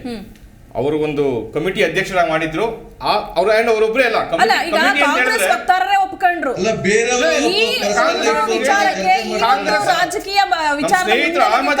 ಒಂದೊಂದಕ್ಕೂ ಉತ್ತರ ಕೊಡ್ತೀನಿ. ಅವರು ಫಸ್ಟ್ ಅವಮಾನ ಮಾಡೋದು ಆಲ್ರೆಡಿ ಹೇಳಿದೀನಿ. ಬಾಬಾ ಸಾಹೇಬ್ ಅಂಬೇಡ್ಕರ್ ಅವರಿಗೆ ಕಾಂಗ್ರೆಸ್ ಅವ್ರು ಏನ್ ಮಾಡಿದ್ರು ಅಂತ ಅಂಬೇಡ್ಕರ್ ಅವರು ಇದ್ರಲ್ಲೇ ಗೊತ್ತಾಗುತ್ತೆ ನಿಮ್ಗೆ, ಲೋಕಸಭಾ ಸೋಲಿಸಿದಾಗ ಏನಾಯ್ತು ಅಂತ. ಅಂಡ್ ಕಾಂಗ್ರೆಸ್ ಪಕ್ಷದಲ್ಲಿ ಅವರ ರಾಷ್ಟ್ರೀಯ ನಾಯಕರು ಅವರ ಪ್ರಧಾನಮಂತ್ರಿಗಳಿಗೆ ಯಾವ ತರ ಅವಹೇಳನ ಮಾಡಿದ್ರು, ಆರ್ಡಿನೆನ್ಸ್ ಹೆಂಗಾದ್ರು ಅಂತ ದೇಶನೇ ನೋಡ್ತು ಯಾವ ತರ ಮರ್ಯಾದೆ ಕೊಟ್ರು ಅಂತ. ಸೊ ಅವರಂತ ಸಂಸ್ಕೃತಿ ಈ ವಿಚಾರ ಕಲ್ಸ್ಕೊಡೋಂತ ಮಾತಾಡಿ ಇದು ನಮಗಿಲ್ಲ. ಸರ್. ಅಂಡ್ ಅವ್ರ ಮೊನ್ನೆ ನೇಪಾಳದ ರಾಷ್ಟ್ರೀಯ ರಾಹುಲ್ ಗಾಂಧಿ ಏನು ಮಾಡ್ತಿದ್ರು ನಾವು ಕೇಳ್ತಾ ಇಲ್ಲ, ಅದು ಮೀಡಿಯಾದಲ್ಲಿ ಬಂದು ನಾವು ನೋಡಿದೀವಿ. ಅವ್ರು ಏನು ಮಾಡ್ತಾ ಇದ್ರು ಅಲ್ಲಿ, ಯಾರ ಜೊತೆ ಏನ್ ಮಾಡ್ತಾ ಇದ್ರು ಅಲ್ಲಿ ಚೈನೀಸ್ ಅವ್ರ ಜೊತೆ ನಮ್ಗೆ ಗೊತ್ತಿಲ್ಲ, ಅದು ಮಾಧ್ಯಮದಲ್ಲಿ ಬಂದಿದ್ದೇನೆ ಹೇಳ್ತಾ ಇರೋದು. ಅಲ್ಲ ಸರ್, ನೀವೇ ಹೇಳಿದ್ರಿ ರೋಹಿತ್ ಚಕ್ರತೀರ್ಥ ಅವರ ವೈಯಕ್ತಿಕ ವಿಚಾರ ಅಲ್ಲ ಅಂತ. ಒಬ್ಬ ರಾಜಕಾರಣಿ ಆದ ಮಾತ್ರಕ್ಕೆ ಪರ್ಸನಲ್ ಲೈಫ್ ಇಲ್ವಾ ಅಂತ? ಈಗ ಎಲ್ಲಿದ್ದಾರೆ ಡ್ಯಾನ್ಸ್ ಮಾಡಿದ್ರೆ ಮತ್ತೊಂದು ಫಂಕ್ಷನ್ ಗಳಿಗೆ ಸೇರ್ಕೊಂಡ್ರೆ ಅದು ಬೇಡ, ಅದು ನಾವು ವೈಯಕ್ತಿಕವಾಗಿ ನಾವು ಎಲ್ಲ ಕಡೆ ಓಡಾಡ್ತೀವಿ. ಮಿನಿಸ್ಟರ್ ಎಲ್ಲ ಮಾಡ್ತಿದ್ದೀರಿ ರಾಜ್ಯದಲ್ಲಿ, ನಿಮ್ಮ ನಾಯಕರು ಏನ್ ಮಾಡ್ತಿದ್ದಾರೆ? ಹೇಳಿಕೆಗಳಿದೆಯಲ್ಲ ನಿಜವಾಗ್ಲೂ ಚಿಕ್ಕ ಕಾಂಗ್ರೆಸ್ 10 ಜನಪತ್ ಅಂತ ಏನಿದೆ ಅದು ಅವರಿಗೆ ಕಾನ್ಸ್ಟಿಟ್ಯೂಷನ್ ಆಗ್ಲಿ ಲೋಕಸಭಾ ಆಗ್ಲಿ ರಾಜ್ಯಸಭಾ ಆಗ್ಲಿ ಜನಕ್ಕಿಂತ ದೊಡ್ಡದು. ಅಲ್ಲಿ ಹೋಗ್ಬೇಕಾದ್ರೆ ಇವರು ಕಾಲಕ್ಕೆ ಬಿದ್ದು ಬಿಡ್ತಾರೆ. ಆ ತರ ಸಂಸ್ಕೃತಿ ನಮ್ಗಿಲ್ಲ. ನಮ್ದು ಏನೇ ಇದ್ರು ಪ್ರಜಾಪ್ರಭುತ್ವದಲ್ಲಿ ಒಂದು ಓಕೆ ಸರ್, ನಿಮ್ಮ ಸಂಸ್ಕೃತಿಯ ಪರವಾಗೇ ನಾನು ಮಾತನಾಡೋದಾದ್ರೆ, ಮನೆಯಲ್ಲಿ ಒಂದು 9 ಗಂಟೆಗೋ 10 ಗಂಟೆಗೋ ಒಂದು ನ್ಯೂಸ್ ಚಾನಲ್ ಹಾಕೋಣ, ಇವತ್ತು ಏನಾಗಿದೆ ಡೆವಲಪ್ಮೆಂಟ್ಸ್ ಅಂತ ನೋಡೋಣ ಅಂದ್ರೆ ಇಡೀ ಪ್ಯಾಕೇಜ್ಗಳಲ್ಲಿ ಎಷ್ಟು ಕೆಟ್ಟದಾಗಿ ಎಷ್ಟು ಕೆಳಮಟ್ಟದ ಭಾಷೆಗಳನ್ನ ಬಳಸಿ ಮಾತನಾಡ್ತಿದಾರಲ್ಲ ರಾಜಕಾರಣಿಗಳು. ಮಕ್ಕಳ ಮುಂದೆ ಮಕ್ಕಳ ಜೊತೆ ಕುಳಿತು ರಾಜಕೀಯ ಬೆಳವಣಿಗೆಗಳನ್ನ ನೋಡೋ ವಾತಾವರಣ ರಾಜ್ಯದ ರಾಜಕಾರಣಿಗಳು ಮಾಡಿಕೊಟ್ಟಿದ್ದಾರಾ ಅನ್ನೋದು ಪ್ರಶ್ನೆ. ಈಗ ಖಂಡಿತವಾಗಿ ಆ ಪ್ರಶ್ನೆ ನೀವು ಸಿದ್ದರಾಮಯ್ಯ ಅವರು ಕೇಳಬೇಕು. ನಾವು ಚಡ್ಡಿ ಸುಡ್ತೀವಿ ಅಂತ ಹೇಳಿದಾಗ ಎಲ್ಲಿಂದ ಬರ್ತಾ ಇದೆ ಇದು ಮಾತುಗಳು? ಅವ್ರಿಗೆ ಅಷ್ಟು ಸೂಕ್ಷ್ಮವಾಗಿ ಯೋಚನೆ ಮಾಡ್ಬೇಕಲ್ವ ಅವರು? ಇದನ್ನ ಇಡೀ ಜನತೆನೇ ನೋಡ್ತಾರೆ, ದೇಶವೇ ಗಮನಿಸುತ್ತಿದೆ. ಅದಲ್ಲ ಅಂತ ಬಿಜೆಪಿ ಅವರು ಹೇಳ್ತಿದ್ದೀರಾ ಅಲ್ವಾ? ಸೊ ಬಿಜೆಪಿ ಅವರ ಸಂಸ್ಕೃತಿಯ ಪ್ರಕಾರ ಅವರ ಭಾಷೆಯಲ್ಲೇ ತಿರುಗೇಟು ಕೊಡೋದಾ? ತಿರುಗೇಟು ಕೊಡೋದು ಅರ್ಥ ಆಗಲ್ವಲ್ಲ. ಯಾಕಂದ್ರೆ ಒಳ್ಳೆ ಎಮ್ಮೆಗೆ ಒಂದು ಏಟು, ಒಳ್ಳೆ ಮನುಷ್ಯಗೊಂದು ಮಾತು ಅಂತ ಹೇಳ್ದಂಗೆ ಇವ್ರು ಅವ್ರ ಭಾಷೆಯಲ್ಲಿ ತಿರುಗೇಟು ಕೊಡದೆ ಹೋದ್ರೆ ಅರ್ಥ ಆಗಲ್ಲ ಇವ್ರಿಗೆ. ಹಾಗಾಗಿ ಅವ್ರು ಚಡ್ಡಿ ಸುಡ್ತೀವಿ ಅಂತ ಹೇಳಿದಾಗ ನಮ್ಮ ರಾಷ್ಟ್ರೀಯ ಪ್ರಧಾನ ಕಾರ್ಯದರ್ಶಿಗಳು ಹೇಳಿದ್ದಾರೆ, ನಿಮ್ಗೆ ಹೆಂಗಿದ್ರು ಕೆಲಸ ಇಲ್ಲ, ಚಡ್ಡಿಗಳು ಕಳಿಸಿ ಸುಟ್ಕೊಂಡಿದ್ಬಿಡಿ ಅಂತ ಹೇಳಿರೋದು. ಯಾಕಂದ್ರೆ ನೀವು ಪ್ರಜಾಪ್ರಭುತ್ವದಲ್ಲಾಗಲಿ ಜನಗಳಿಗೆ ಉದ್ಧಾರ ಮಾಡೋದಾಗ ಏನು ಮಾಡ್ತಾ ಇಲ್ಲ. ನೀವು ನಿಮ್ಮ ಸೀಟ್ ಹಾಗಿದ್ರೆ ಈಗ ನೀವೇನು ಕೆಪಿಸಿಸಿ ಆಫೀಸ್ಗೆ ಒಂದಷ್ಟು ಚಡ್ಡಿಗಳನ್ನ ಕಲೆಕ್ಟ್ ಮಾಡಿ ರವಾನೆ ಮಾಡ್ತಿದ್ದೀರಲ್ಲ, ಮುಂದಿನ ದಿನಗಳಲ್ಲಿ ಇದನ್ನ ದೇಶಾದ್ಯಂತ ಕಳಿಸಿಕೊಡುವಂತಹ ಪ್ರಯತ್ನ ಆಗುತ್ತೆ, ಅಭಿಯಾನ ಆಗುತ್ತೆ ಅಂತ ಹೇಳ್ತಿದ್ದಾರೆ. ಸೊ ಹೀಗಿರುವಾಗ ನೀವು ಕೂಡ ಅವರ ಹಾದಿಯನ್ನೇ ಹಿಡಿದ್ರ? ಅವರ ಹಾದಿ ಅಂತಲ್ಲ, ಯಾರಿಗೆ ಯಾವ ಭಾಷೆ ಹೇಳಿದ್ರೆ ಅರ್ಥ ಆಗುತ್ತೋ ಅವ್ರಿಗೆ ಹೇಳ್ಬೇಕು. ಈ ಪಾಕಿಸ್ತಾನ ಅವನಿಗೆ ಯುದ್ಧ ಮಾಡಿ ಗೆಲ್ಲಬೇಕು, ಅವ್ನಿಗೆ ಆ ಭಾಷೆ ಹೇಳಿದ್ರೆ ಅರ್ಥ ಆಗತ್ತೆ ಅವನಿಗೆ. ನಾವು ಪೀಸ್ ಅಂತ ಮಾಡಿದಾಗ್ಲೇನೋ, ವಾಜಪೇಯಿ ಅವ್ರು ಮಾಡಿದಾಗ್ಲೇನೋ ಅದು ಆಗ್ಲಿಲ್ಲ. ಆಮೇಲೆ ಕಾರ್ಗಿಲ್ ವಾರ್ ಬಂತು, ಆಮೇಲೆ ಕಾರ್ಗಿಲ್ ಅಲ್ಲಿ ವಿಜಯ ಗಳಿಸಿದ್ವಿ. ಹಾಗಾಗಿ ಯಾರ್ಯಾರಿಗೆ ಯಾವ ಭಾಷೆ ಹೇಳ್ಬೇಕು ಆ ಭಾಷೆ ಹೇಳಿದ್ರೆ ಅವ್ರಿಗೆ ಅರ್ಥ ಆಗೋದು. ಈ ಕಾಂಗ್ರೆಸ್ ಅವ್ರಿಗೆ ಈ ತರ ಹೇಳಿದ್ರೆ ಅರ್ಥ ಆಗೋದು. ಸ್ಟೇಟ್ಮೆಂಟ್ ಮಾಡ್ತಿರ್ಲಿಲ್ಲ ಚಡ್ಡಿ ಸುಟ್ಟು ಬಿಡ್ತೀವಿ ಅಂತ. ಅಹಮದ್ ಸರ್ ಏನ್ ಹೇಳ್ತೀರಿ ಇದಕ್ಕೆ? ಏನಿಲ್ಲ ನೋಡಿ, ಅವ್ರಿಗೆ ಈಗ ಏನಾಗಿದೆ, ಆಡಳಿತವಾಗಿ ವೈಫಲ್ಯ ಕಂಡುಬಿಟ್ಟಿದ್ದಾರೆ, ದೊಡ್ಡ ಮಟ್ಟದ ವೈಫಲ್ಯಕ್ಕೆ ಬಂದು ನಿಂತ್ಕೊಂಡಿದ್ದಾರೆ.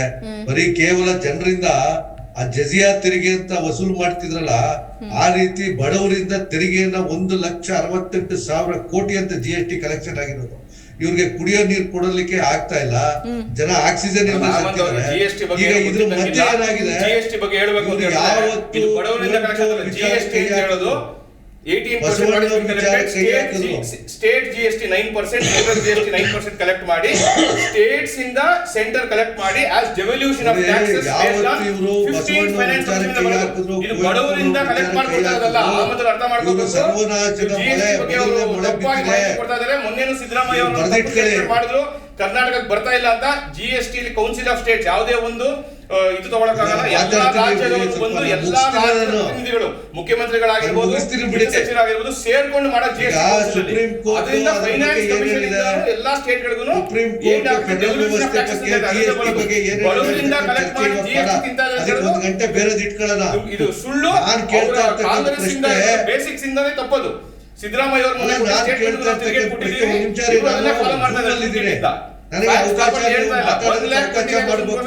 GST collection. ಮೇಡಮ್ ಒಂದು ನಿಮಿಷ, GST ಬಗ್ಗೆ ಹೇಳೋದಾದ್ರೆ ಏನು 50% ನಮ್ಮ ರಾಜ್ಯ ಸರ್ಕಾರಕ್ಕಿದೆ, 50% ಕೇಂದ್ರ ಸರ್ಕಾರಕ್ಕಿದೆ. ರಾಜ್ಯ ಸರ್ಕಾರಕ್ಕೆ ಪಾಲ್ ಬರ್ತಾ ಇದೆ. ಕೇಂದ್ರ ಸರ್ಕಾರಕ್ಕೆ ಹೋಗೋದ್ರಲ್ಲಿ ನಮಗೆ ರಾಜ್ಯ ಸರ್ಕಾರಕ್ಕೆ ಬರೋ ಅನುದಾನದಲ್ಲಿ ಬಹಳ ಕಮ್ಮಿ ಮಾಡ್ತಾ ಇದ್ದಾರೆ. ನಮ್ಮಿಂದ ಏನು 50% ಹಣ ಹೋಗ್ತಾ ಇದೆ, ಅಷ್ಟು ಬರ್ತಾ ಇಲ್ಲ ನಮಗೆ. ಅದರಲ್ಲಿ ಕಾಲ್ ಭಾಗಕ್ಕಿಂತನೂ ಕಮ್ಮಿ ಕೊಡ್ತಾ ಇದ್ದಾರೆ ನಮಗೆ. ಅದು ತೊಂದರೆ, ನಮ್ಮ ರಾಜ್ಯಕ್ಕೆ ಆಗ್ತಾ ಇರೋ ತೊಂದರೆ. ಈ ರೀತಿ ದುರಾಡಳಿತ ಮಾಡ್ತಾ ಇದ್ದಾರೆ. ಕೇಂದ್ರ ಇರ್ಬೋದು, ರಾಜ್ಯ ಇರ್ಬೋದು, ಇಬ್ರು ಸೇರ್ಕೊಂಡು ಕೂಡ ನಮ್ಮ ರಾಜ್ಯಕ್ಕೆ ಬಹಳ ತೊಂದರೆ ಮಾಡ್ತಾ ಇದ್ದಾರೆ. ಡೆವಲಪ್ಮೆಂಟ್ ಇದರಲ್ಲಿ ಕೂಡ ಏನು ಕೆಲಸ ನಡೀತಾ ಇಲ್ಲ, ಇರೋದು ಕೂಡ ಮೇಂಟೈನ್ ಮಾಡಕ್ ಆಗ್ತಾ ಇಲ್ಲ. ಒಂದು ಪ್ರಶ್ನೆ ಕೇಳಿದೆ, ನಾನು ಮುಗಿಸ್ಬಿಡ್ತೀನಿ. ಹಾ ಸರ್ ಹೇಳಿ. ನನಗೆ ನಮ್ಮ ಬಿಜೆಪಿ ವಕ್ತಾರರು ಸರಿಸುಮಾರು 1 ಗಂಟೆಯಿಂದ ಅವರು ಈ ಚರ್ಚೆನಲ್ಲಿದ್ದಾರೆ, ಭಾಗವಹಿಸಿದ್ದಾರೆ, ಕೆಲವೊಂದು ವಿಚಾರಗಳ ಬಗ್ಗೆ ಮಾತಾಡಿದ್ದಾರೆ.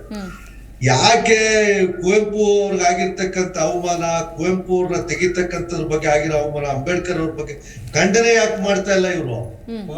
ಯಾಕೆ ಖಂಡನೆ ಮಾಡ್ತಾರೆ? ಯಾಕೆ ಸಮರ್ಥನೆ? ಅಲ್ಲ, ಅವ್ರು ಹೇಳ್ತಿದ್ದಾರೆ ಮೂರ ಪಠ್ಯ ಪಾಠಗಳು ಅಡಿಷನಲ್ ಆಗಿ ಸೇರ್ಪಡೆ ಆಗಿದೆ, ನೀವಿದ್ದ ಸಂದರ್ಭದಲ್ಲಿ ಹೇಳಿದಂತೆ ಈಗ ರದ್ದು ಮಾಡಿದೀವಿ ಅಂತ ಹೇಳ್ತಿದ್ದಾರೆ ಅವರು. ನಮ್ಮ ಪ್ರಶ್ನೆ ಇರ್ತಕ್ಕಂಥದ್ದು, ಅವ್ರನ್ನ ಬೇರೆಯವ್ರ ಸಹಾಯದಿಂದ ಬೆಳೆದ್ರು ಅಂತಕ್ಕಂಥ ಪದ ಉಪಯೋಗಿಸಿದ್ದಾರೆ. ಬಸವಣ್ಣವ್ರ ಬಗ್ಗೆ ಒಂದು ಪದ ಉಪಯೋಗಿಸಿದ್ದಾರೆ. ಸಂವಿಧಾನ ಶಿಲ್ಪಿ ಅನ್ನೋ ಪದನ ತೆಗೆದಿದ್ದಾರೆ. ಪ್ರಿಸೈಸ್ ಆಗಿ ಹೇಳಕ್ ಹೇಳಿ. ಯಾಕೆ ಸರ್ ಅಲ್ಲ, ಅವರು ಹೇಳ್ತಿದಾರಲ್ಲ ಬದಲಾವಣೆಗಳಿದ್ರೆ ಹೇಳಿ ಸರಿಪಡಿಸ್ಕೊಳ್ಳೋಣ, ಅದನ್ನ ಬಿಟ್ಟು ಈ ರೀತಿ ಮಾಡೋದು ಯಾಕೆ? ಈಗ ಸಮಾಜದಲ್ಲಿ ಶಾಂತಿ ಸಂಸ್ಥೆಯನ್ನು ಹದಗೆಡಿಸೋದು ಯಾಕೆ ಅನ್ನೋದು ಅವ್ರ ಪ್ರಶ್ನೆ. ಬದಲಾವಣೆಗಳಿದ್ರೆ ಹೇಳಿ, ನೀವು ಕೂಡ ವಿರೋಧ ಪಕ್ಷದ ಸ್ಥಾನದಲ್ಲಿದ್ದೀರಿ. ಅಲ್ಲಲ್ಲ, ಇವ್ರು ಮಾಡಿದಂತ ದೊಡ್ಡ ಮೂರ್ಖತನದ ಕೆಲಸ ಏನು ಅಂತ ಹೇಳಿದ್ರೆ, ಒಂದು ಪಠ್ಯ ಪುಸ್ತಕ ಪರಿಷ್ಕರಣೆ ಮಾಡ್ತಕ್ಕಂತ ಜಾಗದಲ್ಲಿ ಯಾರನ್ನ ಯಾಕೆ ಬೇರೆಯವ್ರು ಯಾರು ಅಲ್ಲಿ ಪ್ರಾಜ್ಞರು, ತಿಳಿದಂತವ್ರು, ಅನುಭವ ಇರ್ತಕ್ಕಂಥವ್ರು ಇರ್ಲಿಲ್ವಾ? ದೊಡ್ಡ ಪ್ರಮಾದ ಇದು. ಇವ್ರು ಮಾಡಿರ್ತಕ್ಕಂಥದ್ದು ಚಾರಿತ್ರಿಕವಾದಂತ ಪ್ರಮಾದ. ತಮ್ಮ ಕೇವಲ ಸಿದ್ಧಾಂತವನ್ನ ಮುಂದೆ ಇಡಬೇಕು ಅಂತೇಳಿ ಯಾವ ಮನುಷ್ಯನಿಗೆ ಹಿನ್ನೆಲೆ ಇಲ್ಲ. ಏನು ಸಾಹಿತ್ಯದ ಕೆಲಸ ಮಾಡಿದ್ದಾರೆ ಅವರು? ಏನು ಬರಹದ ಕೆಲಸ ಮಾಡಿದ್ದಾರೆ ಅವರು? ಹೇಳಿ ನನಗೆ.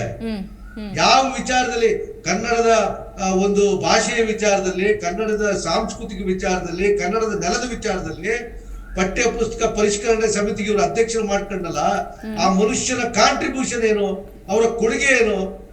ಚರ್ಚೆ ಮಾಡೋಣ, ಬಹಿರಂಗವಾಗಿ ಚರ್ಚೆ ಮಾಡೋಣ. ಬರ್ಲಿ. ನೋಡಿ, ಈ ದೇಶ ಎಲ್ರಿಗೂ ಸೇರ್ತಕ್ಕಂಥದ್ದು. ಕೇವಲ ರಾಜಕಾರಣಕ್ಕೋಸ್ಕರ ಇವ್ರು ಮಾಡ್ತಕ್ಕಂಥದ್ದು ಇದೆಯಲ್ಲ, ಅದ್ರ ಫಲವನ್ನ ಇವರು ನಾಳೆ ಒಂದಿನ ಬೀದಿನಲ್ಲಿ ಎದುರಿಸಬೇಕಾಗ್ತದೆ. ಹುಡುಗಾಟ ಎಲ್ಲ ನಮ್ ನಿಲ್ಲೋ ಸೂಚನೆ ಅಂತೂ ಇಲ್ಲ. ನೀವ್ ಹೇಳೋ ಮಾತಿನ ಪ್ರಕಾರ ಇಲ್ಲಿಗೆ ನಿಲ್ಲಲ್ಲ ಇದು. ಅಲ್ಲಲ್ಲ, ಈಗ ಇವರು ಡಾಕ್ಟರ್ ಬಾಬಾ ಸಾಹೇಬ್ ಅಂಬೇಡ್ಕರ್ನ ಸಂವಿಧಾನ ಶಿಲ್ಪಿ ಅಂತಕ್ಕಂಥ ಪದ ತೆಗೆದಿದ್ದಾರೆ ಅಂತ ಹೇಳಿದ್ರೆ, ಇದಕ್ಕಿಂತ ಮುಂಚೆ ಒಂದು ದೊಡ್ಡ ಗೊಂದಲ ಒಂದು ಉಂಟು ಮಾಡಿದ್ರು ಇವರು. ಸಂವಿಧಾನ ಅವ್ರು ಬರದೇ ಇಲ್ಲ ಅಂತ ಹೇಳಿದ್ರು. ಅನಂತ್ ಕುಮಾರ್ ಹೆಗಡೆ ಪುಣ್ಯಾತ್ಮ ಹೇಳ್ದ, ನಾವು ಸಂವಿಧಾನ ಬದಲಾಯಿಸಕ್ ಬಂದಿದ್ದೀವಿ ಅಂತ ಹೇಳ್ದ ಪುಣ್ಯಾತ್ಮ. ಏನ್ ಮಾತಾಡ್ತಾ ಇದಾರೆ? 1971 ಕಾನ್ಸ್ಟಿಟ್ಯೂಷನ್ ಯಾರು ಚೇಂಜ್ ಮಾಡೋದು ಎಲ್ಲರಿಗೂ ಗೊತ್ತು. ಎಮರ್ಜೆನ್ಸಿ ಕಾಂಗ್ರೆಸ್ ಏನ್ ಚೇಂಜ್ ಮಾಡಿದ್ರು, ಪ್ರೈಮ್ ಮಿನಿಸ್ಟರ್ ಕೆನಾಟ್ ಬಿ ಕ್ವೆಶ್ಚನ್ಡ್ ಅಂತ 2000 ಮೆಜಾರಿಟಿಲಿ ಇವ್ರು ಏನೇನ್ ಮಾಡಿದ್ರು, ಸಂವಿಧಾನ ಕೊಟ್ಟಿರೋ ಮರ್ಯಾದೆ ಏನು ಅಂತ ಜನತೆ ನೋಡಿ ವರ್ಷಗಳಲ್ಲಿ. ಹಾಗಾಗಿ ಬೀದಿ ಬಂದಿದ್ದಾರೆ. ಈಗ ಅವ್ರ ರಾಜಕೀಯ ಅಸ್ತಿತ್ವದಿಂದ ಹಿಂಗ್ ಬಂದು ಒಂದು ಗೊಂದಲ ಸೃಷ್ಟಿ ಮಾಡ್ತಾರೆ. ಜನಗಳ ಹಿತಪರವಾಗಿ ಅಲ್ಲವೇ ಅಲ್ಲ ಇದು. ಗೊಂದಲ ಸೃಷ್ಟಿ ಮಾಡಬೇಕು ಒಂದು ಕಾರಣದಿಂದಾನೇ ಕಾಂಗ್ರೆಸ್ ಅವರು ವಿರೋಧ ಪಕ್ಷ ಬಿಟ್ರೆ ಯಾವುದೇ ಮಾಹಿತಿ ಇಲ್ಲ. ಅದು ಒಪ್ಕೊಳಕ್ ಸರಿ ಇಲ್ಲ. 2017 ರೋಹಿತ್ ಚಕ್ರವರ್ತಿ ಅವರು ಯಾವ ಬೇರೆಯವರು ಬರ್ತಿದ್ದ ಕುವೆಂಪು ಅವರ ಸ್ಟೇಟ್ಮೆಂಟ್ ನ ಶೇರ್ ಮಾಡಿದ್ರಿಂದ ಇವರು ಅಂತ ಹೇಳ್ತಾ ಇದ್ದಾರೆ. ಓಕೆ ಲೋಹಿತ್ ಸರ್, ಇನ್ನೊಂದು ಕಡೆ ನಾನು ಆಗ್ಲೇ ಕೇಳಿದೆ, ಏನು ಮಕ್ಕಳು ಕುತ್ಕೊಂಡು ಒಂದು ನ್ಯೂಸ್ ಅಪ್ಡೇಟ್ ರಾಜಕೀಯವಾಗಿ ಏನ್ ಆಗ್ತಾ ಇದೆ ಅನ್ನೋ ನೋಡೋ ವಾತಾವರಣ ಸೃಷ್ಟಿಯಾಗಿದೆ ಅಂತ ಕಳೆದ ಒಂದು 4-5 ತಿಂಗಳಿಂದಲೂ ಕೂಡ ಇದೆ ವಾತಾವರಣ. ಒಂದಾದ ಮೇಲೆ ಒಂದು ವಿವಾದ, ಅದರಲ್ಲೂ ಕೂಡ ಸಂಘಟನೆಗಳ ಒಂದು ಪುಷ್ಟಿ ಆಗಿರ್ಬೋದು, ಹೇಳಿಕೆಗಳಾಗಿರ್ಬೋದು, ಅಲ್ಲಿ ಹೋರಾಟ ಮಾಡ್ತೀವಿ ಪ್ರತಿಯೊಂದು ವಿಚಾರಕ್ಕೂ ಉದಾಹರಣೆ ನೋಡ್ತಾ ಹೋದ್ರೆ ಮಕ್ಕಳು ಕುಂತ್ಕೊಂಡು ನೋಡ್ತಾ ಇಲ್ಲ, ಮಕ್ಕಳು ಭಾಗವಹಿಸೋ ರೀತಿ ಆಗಿದೆ.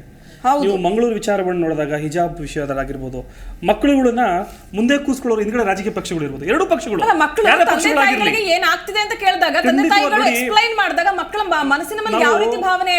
ಇಡೀ ಪ್ರಪಂಚ ಹಿಟ್ಲರ್ನ ವಿರೋಧಿಸ್ತಾರೆ. ಯಾಕೆಂದ್ರೆ ಒಂದು ಮಗುವನ್ನ ಹಿಡ್ಕೊಂಡು ಮಕ್ಕಳು ಬೆಳ್ಳು ಹೋಗುತ್ತಂತೆ ಒಳಗಡೆ ಆ ಟೂಪ್ ಕ್ಲೀನ್ ಮಾಡಕ್ಕೆ, ಅವಾಗ ಇಡೀ ಪ್ರಪಂಚ ಹಿಟ್ಲರ್ನ ವಿರೋಧಿಸ್ತಾರೆ. ಮಕ್ಕಳು ಹಿಡಿಸ್ಕೊಂಡು ನೀನು ಬಾಂಬ್ನ ಇದು ಮಾಡ್ತಿದ್ದೆ ಅಂತ.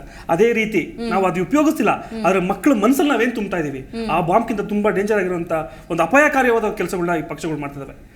ಏನು ನೀವು ಮಾಡ್ತಿದ್ದೀರಿ ನೋಡಿ, ಪಠ್ಯ ಪುಸ್ತಕವನ್ನ ನೀವು ಯಾವಾಗ ರೆಡಿ ಮಾಡ್ತಿದ್ದೀರೋ ಯಾರ್ಯಾರನ್ನ ಕೂರಿಸ್ಬೇಕು, ಪ್ರೊಫೆಸರ್ಗಳು ಯಾರ್ಯಾರು ಯೂನಿವರ್ಸಿಟಿ ಪ್ರೊಫೆಸರ್ಗಳು, ವಿವಿಗಳು ಅಂಥವ್ರು ಕುಂತ್ಕೊಂಡು ಮಾಡಬೇಕಾಗಿರುವಂಥದ್ದು ಯಾರೇ ಸಾಮಾನ್ಯ ವ್ಯಕ್ತಿ ಮಾಡೋಕ್ಕಾಗಲ್ಲ ಇಲ್ಲಿ. ಯಾಕಂದ್ರೆ ಈ ಮಕ್ಕಳನ್ನ ನೀವು ಏನು ಓದಿಸ್ತೀರೋ ಅವ್ರ ಮುಂದೆ ಒಂದು 20 ವರ್ಷ ಆದ್ಮೇಲೆ ಸಮಾಜದಲ್ಲೋ, ವಿಧಾನಸೌಧದಲ್ಲೋ, ಹೈಕೋರ್ಟಲ್ಲೋ, ಪಾರ್ಲಿಮೆಂಟಲ್ಲೋ ಹುಡುಗರು ನಿಂತ್ಕೊಂಡು ಮಾತಾಡ್ತಾರೆ.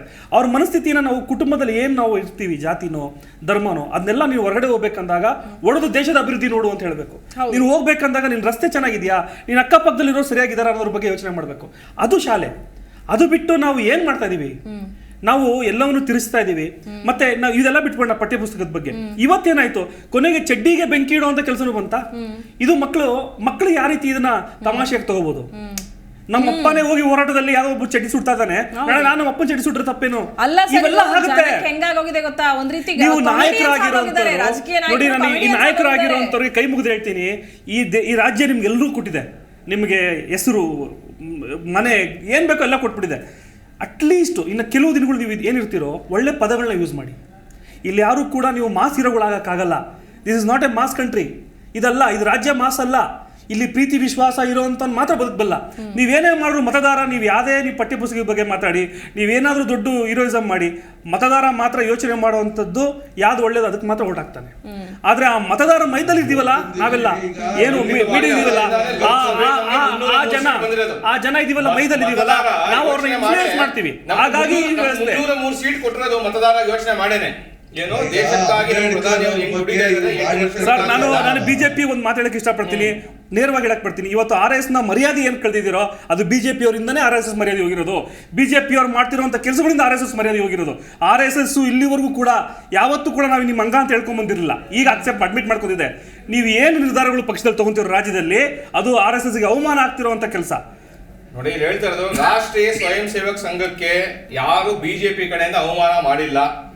ಅಂಡ್ ರಾಷ್ಟ್ರೀಯ ಸ್ವಯಂ ಸೇವಕ ಸಂಘದ ಕಾರ್ಯಕ್ರಮಗಳಾಗಲಿ, ರಾಷ್ಟ್ರೀಯವಾಗಿ ಅವ್ರ ಕಾರ್ಯಕ್ರಮಗಳು ಏನು ಮಾಡ್ಕೊಂಡ್ ಬಂದಿದ್ದಾರೆ ನ್ಯಾಷನಲ್ ಕೆಲಾಮಿಟೀಸ್ ಟೈಮಲ್ಲಿ ಎಲ್ಲರಿಗೂ ಗೊತ್ತು. ದೇಶಕ್ಕಾಗಿ ಹೋರಾಡುವ ಸಂಸ್ಥೆ ರಾಷ್ಟ್ರೀಯ ಸ್ವಯಂ ಸೇವಕ ಸಂಘ, ಒಂದು ಸಂಘಟನೆ ಅದು ಬಿಟ್ಟು ಅದನ್ನ ನಾವು ರಾಜಕೀಯವಾಗಿ ನಾವು ಅದನ್ನ ಯೂಸ್ ಮಾಡ್ತಾ ಇಲ್ಲ.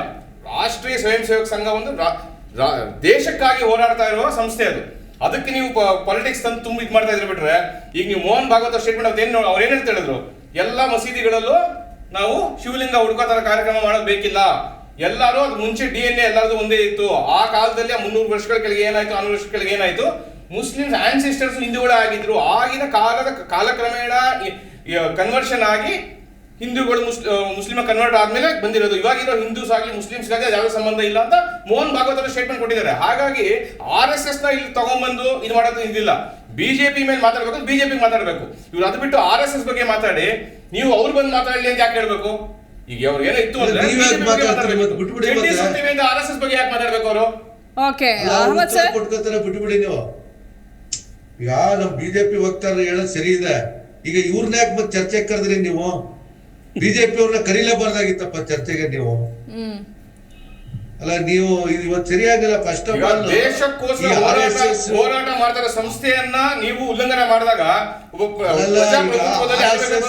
ಮಾತಾಡ್ಬೋದು. ಅದನ್ನ ಕಾಂಗ್ರೆಸ್ ನೀವೇನು ಇದು ಕಟ್ಕೊಂಡು ನಿಂತಿದ್ದೀರಾ ಅಲ್ಲಿ, ನೀವು ಅವಹೇಳನಕಾರಿ ಮಾತಾಡಿದ್ದೀರಾ, ಅದನ್ನ ನೀವು ಸಮರ್ಥಿಸ್ಕೊಳಂಗಿಲ್ಲ. ನೀವು ಫಸ್ಟ್ ಖಂಡನೆ ಮಾಡಬೇಕು. ಸಿದ್ದರಾಮಯ್ಯ ಸ್ಟೇಟ್ಮೆಂಟ್ ಮಾಡಬಾರ್ದು ಅಂತ ನೀವು ಚಟ್ಟಿ ಸುಡ್ತೀವಿ ಅಂತ ಹೇಳ್ತಾ ಇರೋದನ್ನ ನೀವು ಸಮರ್ಥ ಮಾಡ್ತಾ ಇದ್ದೀರಾ. ಕಾಂಗ್ರೆಸ್ ಆಗಿ ನೀವು ಸಮರ್ಥ ಮಾಡ್ಬೋದಾ? ಇದು ಕಾಂಗ್ರೆಸ್ ಅವರು ಚಟ್ಟಿ ಸುಡ್ತೀವಿ ಅಂತ ಹೇಳಿದ್ರೆ ಸಮರ್ಥತೆ ಇದೆಯಾ ನಿಮ್ದು? ನಾವು ಬಿಜೆಪಿ ಅವರು ನಮಗೂ RSSಗೂ ಸಂಬಂಧ ಇಲ್ಲ ಅಂತ ಸಂಬಂಧ ಇಲ್ಲ ಅಂತ ಹೇಳ್ತಾರೆ. ರಾಷ್ಟ್ರಕ್ಕಾಗಿ ಜನರಕ್ಕೋಸ್ಕರ ಹೋರಾಡ್ತಾ ಇರೋ ಸಂಘಟನೆ ಬಿಜೆಪಿ ಕೂಡ ದೇಶಕ್ಕೋಸ್ಕರ ಜನಕ್ಕೋಸ್ಕರ ಹೋರಾಡ್ತಾ ಇರೋದು. ಹಾಗಾಗಿ RSS ಹೇಳಿದ್ರೆ ಯಾರು ಹೇಳಿದೆ ಸುಮ್ಮನೆ ಕೂತ್ಕೊಂಡ್ಬಿಟ್ಟು RSS ಬರ್ಲಿ ಅಂತಲ್ಲ. ನೀವು ಹೇಳಿರೋ ತಪ್ಪು ಸ್ಟೇಟ್ಮೆಂಟ್ ಗೆ ಖಂಡಿಸ್ತೀವಿ, ನಿಮ್ಮನ್ನ ಪ್ರಶ್ನಿಸ್ತೀವಿ. ಆ ಹಕ್ಕು ಪ್ರತಿಯೊಬ್ಬ ಪ್ರಜೆಗೂ ಇದೆ. ಸರಿ, ಅವರು ನಿಮ್ಮ ಆಮ್ ಆದ್ಮಿ ಪಾರ್ಟಿಯವರು ಹೇಳಿದ್ ಸರಿ. ನಿಮ್ಮಿಂದ ಅವ್ರ ಮರ್ಯಾದೆ ಹೋಗೋ ಸ್ಥಿತಿಗೆ ತಂದು ನಿಲ್ಲಿಸ್ಬಿಟ್ರಿ ನೀವು. ನಿಮ್ಮ ರಾಜಕೀಯದ ಅವ್ಯವಹಾರಕ್ಕೆ ಅವ್ರ ಗೌರವ ಘನತೆ ಕಳೆಯುವ ಹಂತಕ್ಕೆ ತಂದು ನಿಲ್ಲಿಸ್ಬಿಟ್ರಿ ನೀವು. ಇವತ್ತು ರಾಷ್ಟ್ರೀಯ ಸ್ವಯಂ ಸೇವಕ ಸಂಘಕ್ಕೆ ಧಕ್ಕೆ ತರುವಂತಹ ಕೆಲಸ ಭಾರತೀಯ ಜನತಾ ಪಾರ್ಟಿ ಯಾವತ್ತೂ ಮಾಡಿಲ್ಲ. ಆ ಹಾದಿಯಲ್ಲಿ ನಡೆಯಲ್ಲ. ಕಾಂಗ್ರೆಸ್ ಅವರಾಗಲಿ ಅವರ ಮನೋಭಾವನೆ RSS ಅವರಿಗೆ ಚಡ್ಡಿ ಅಂತ ಹೇಳಿ ಅವಹೇಳನಕಾರಿ ಮಾತುಗಳನ್ನ ಅವರ ಗಣವೇಶ ಆಗಿತ್ತದು.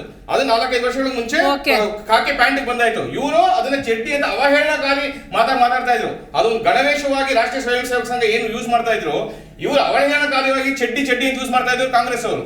ಇವತ್ತು ಏನೋ ದೊಡ್ಡದಾಗಿ ಬಂದು RSS ನಿಮ್ಮಿಂದ ಮರ್ಯಾದೆ ಹೋಯ್ತು ಅಂತ ಹೇಳ್ತಾ ಇದ್ದಾರೆ. ಓಕೆ, ಲಾಸ್ಟ್ ರಿಯಾಕ್ಷನ್ ಏನ್ ಹೇಳ್ತೀರಿ ಅಹಮದ್ ಸರ್? ನೋಡಿ, ನಮ್ಮ ಬಿಜೆಪಿ ಮಿತ್ರರು ಅವ್ರಿಗೆ ಆಡಳಿತ ಕೈಯಲ್ಲಿ ಸಿಕ್ಕಿದೆ, ಜನಕ್ಕೆ ಕೆಲಸ ಮಾಡ್ತಕ್ಕಂಥದ್ದನ್ನ ನಮ್ಮ JDS ನವರು ಹೇಳಿದ್ರಿ. ಸರ್ಕಾರ ಬಂದಿರೋದೇ ಅನೈತಿಕ ಸರ್ಕಾರ ಅವ್ರು ಬಂದಿರೋದು. ಈಗ ಜನಕ್ಕೆ ಕೆಲಸ ಮಾಡ್ತಕ್ಕಂಥದ್ದನ್ನ ಮಾಡಿ ಜನರಲ್ಲಿ ಗೌರವ ಗಳಿಸ್ಕೊಳ್ಳದೆ ಹೋದ್ರೆ, ಈಗ UP ನಲ್ಲಿ ಇವ್ರಿಗೆ ಆಗಿದೆ ಪರಿಸ್ಥಿತಿ. ಏನಾಯ್ತು ಇವ್ರಿಗೆ? UP ನಲ್ಲಿ 50% ಇಂದ 39% ಬಂದ್ರು.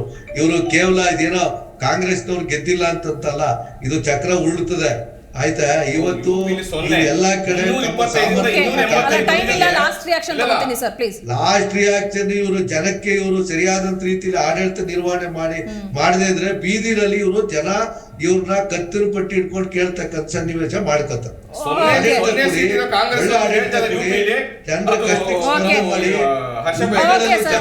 ಸಾಯ್ತಾ ಇದಾರೆ. ಓಕೆ ಸರ್, ಎಸ್, ಸಮಯದ ಅಭಾವ. 4 ಪಕ್ಷದ ವಕ್ತಾರರಿಗೆ ಧನ್ಯವಾದಗಳು ಈ ವಿಶೇಷ ಚರ್ಚೆಯಲ್ಲಿ ಭಾಗಿಯಾಗಿದ್ದಕ್ಕೆ. Thank you. ಎಸ್ ವೀಕ್ಷಕರೇ, ಒಂದು ಕಡೆ ಮಕ್ಕಳ ಪರಿಸ್ಥಿತಿ ಏನು ಅಥವಾ ಮಕ್ಕಳಿಗೆ ಯಾವ ರೀತಿಯಾದಂತಹ ಸಂದೇಶ ಕೊಡ್ತಾ ಇದ್ದೀವಿ, ರಾಜಕಾರಣಿಗಳಾಗಿದ್ದುಕೊಂಡು ಒಂದು ಐಡಾಲ್ ಆಗಬೇಕು ನಾವು, ಅದನ್ನು ಬಿಟ್ಟು ಮಕ್ಕಳು ಟಿವಿಯನ್ನು ಹಾಕೋದೇ ಬೇಡ. ಈ ಹಿಂದೆ ಒಂದಷ್ಟು ಬೆಳವಣಿಗೆಗಳಿತ್ತು, ಇಂತಹ ಸಿನಿಮಾಗಳು ಅಥವಾ ಇಂತಹ ಒಂದು ಸನ್ನಿವೇಶಗಳು ಬಂದಂತಹ ಸಂದರ್ಭದಲ್ಲಿ ಮಕ್ಕಳನ್ನ ನೋಡಬೇಡಿ ಅನ್ನುವಂತಹ ಮಟ್ಟಕ್ಕೆ ಪೋಷಕರು ಇರಬೇಕಾಗಿರುವಂತಹ ಪರಿಸ್ಥಿತಿ ಇತ್ತು. ಆದರೆ ಇದೀಗ ರಾಜಕೀಯ ಏನಾಗ್ತಾ ಇದೆ, ಇದನ್ನು ತೋರಿಸ್ಬೇಕಾ ಬೇಡವಾ ಅನ್ನುವಂತಹ ಮಟ್ಟಕ್ಕೆ ಗೊಂದಲ ಆಗೋಗಿದೆ ಪೋಷಕರಿಗೆ ಅಥವಾ ಏನು ಮನೆಯಲ್ಲಿರುವಂತಹ ಹಿರಿಯರಿಗೆ. ಸೊ ಇಂತಹ ವಾತಾವರಣ ಆದಷ್ಟು ಬೇಗ ರಾಜ್ಯದ ನಾಯಕರಿಗೆ ಅರಿವಾಗಲಿ, ನಾವೇನ್ ಮಾಡ್ತಿದ್ದೀವಿ ಅನ್ನೋದು ಅವರ ಗಮನಕ್ಕೆ ಬರಲಿ ಅನ್ನೋದೇ ನಮ್ಮ ಆಶಯ ಕೂಡ. ಇದಾಗಿತ್ತು ಈ ಹೊತ್ತಿನ ವಿಶೇಷ ಚರ್ಚಾ ಕಾರ್ಯಕ್ರಮ. ನೋಡ್ತಾ ಇರಿ ಜೀ ಕನ್ನಡ ನ್ಯೂಸ್ ಡಿಜಿಟಲ್, ಸತ್ಯವೇ ಸುದ್ದಿಯ ಜೀವಾಳ.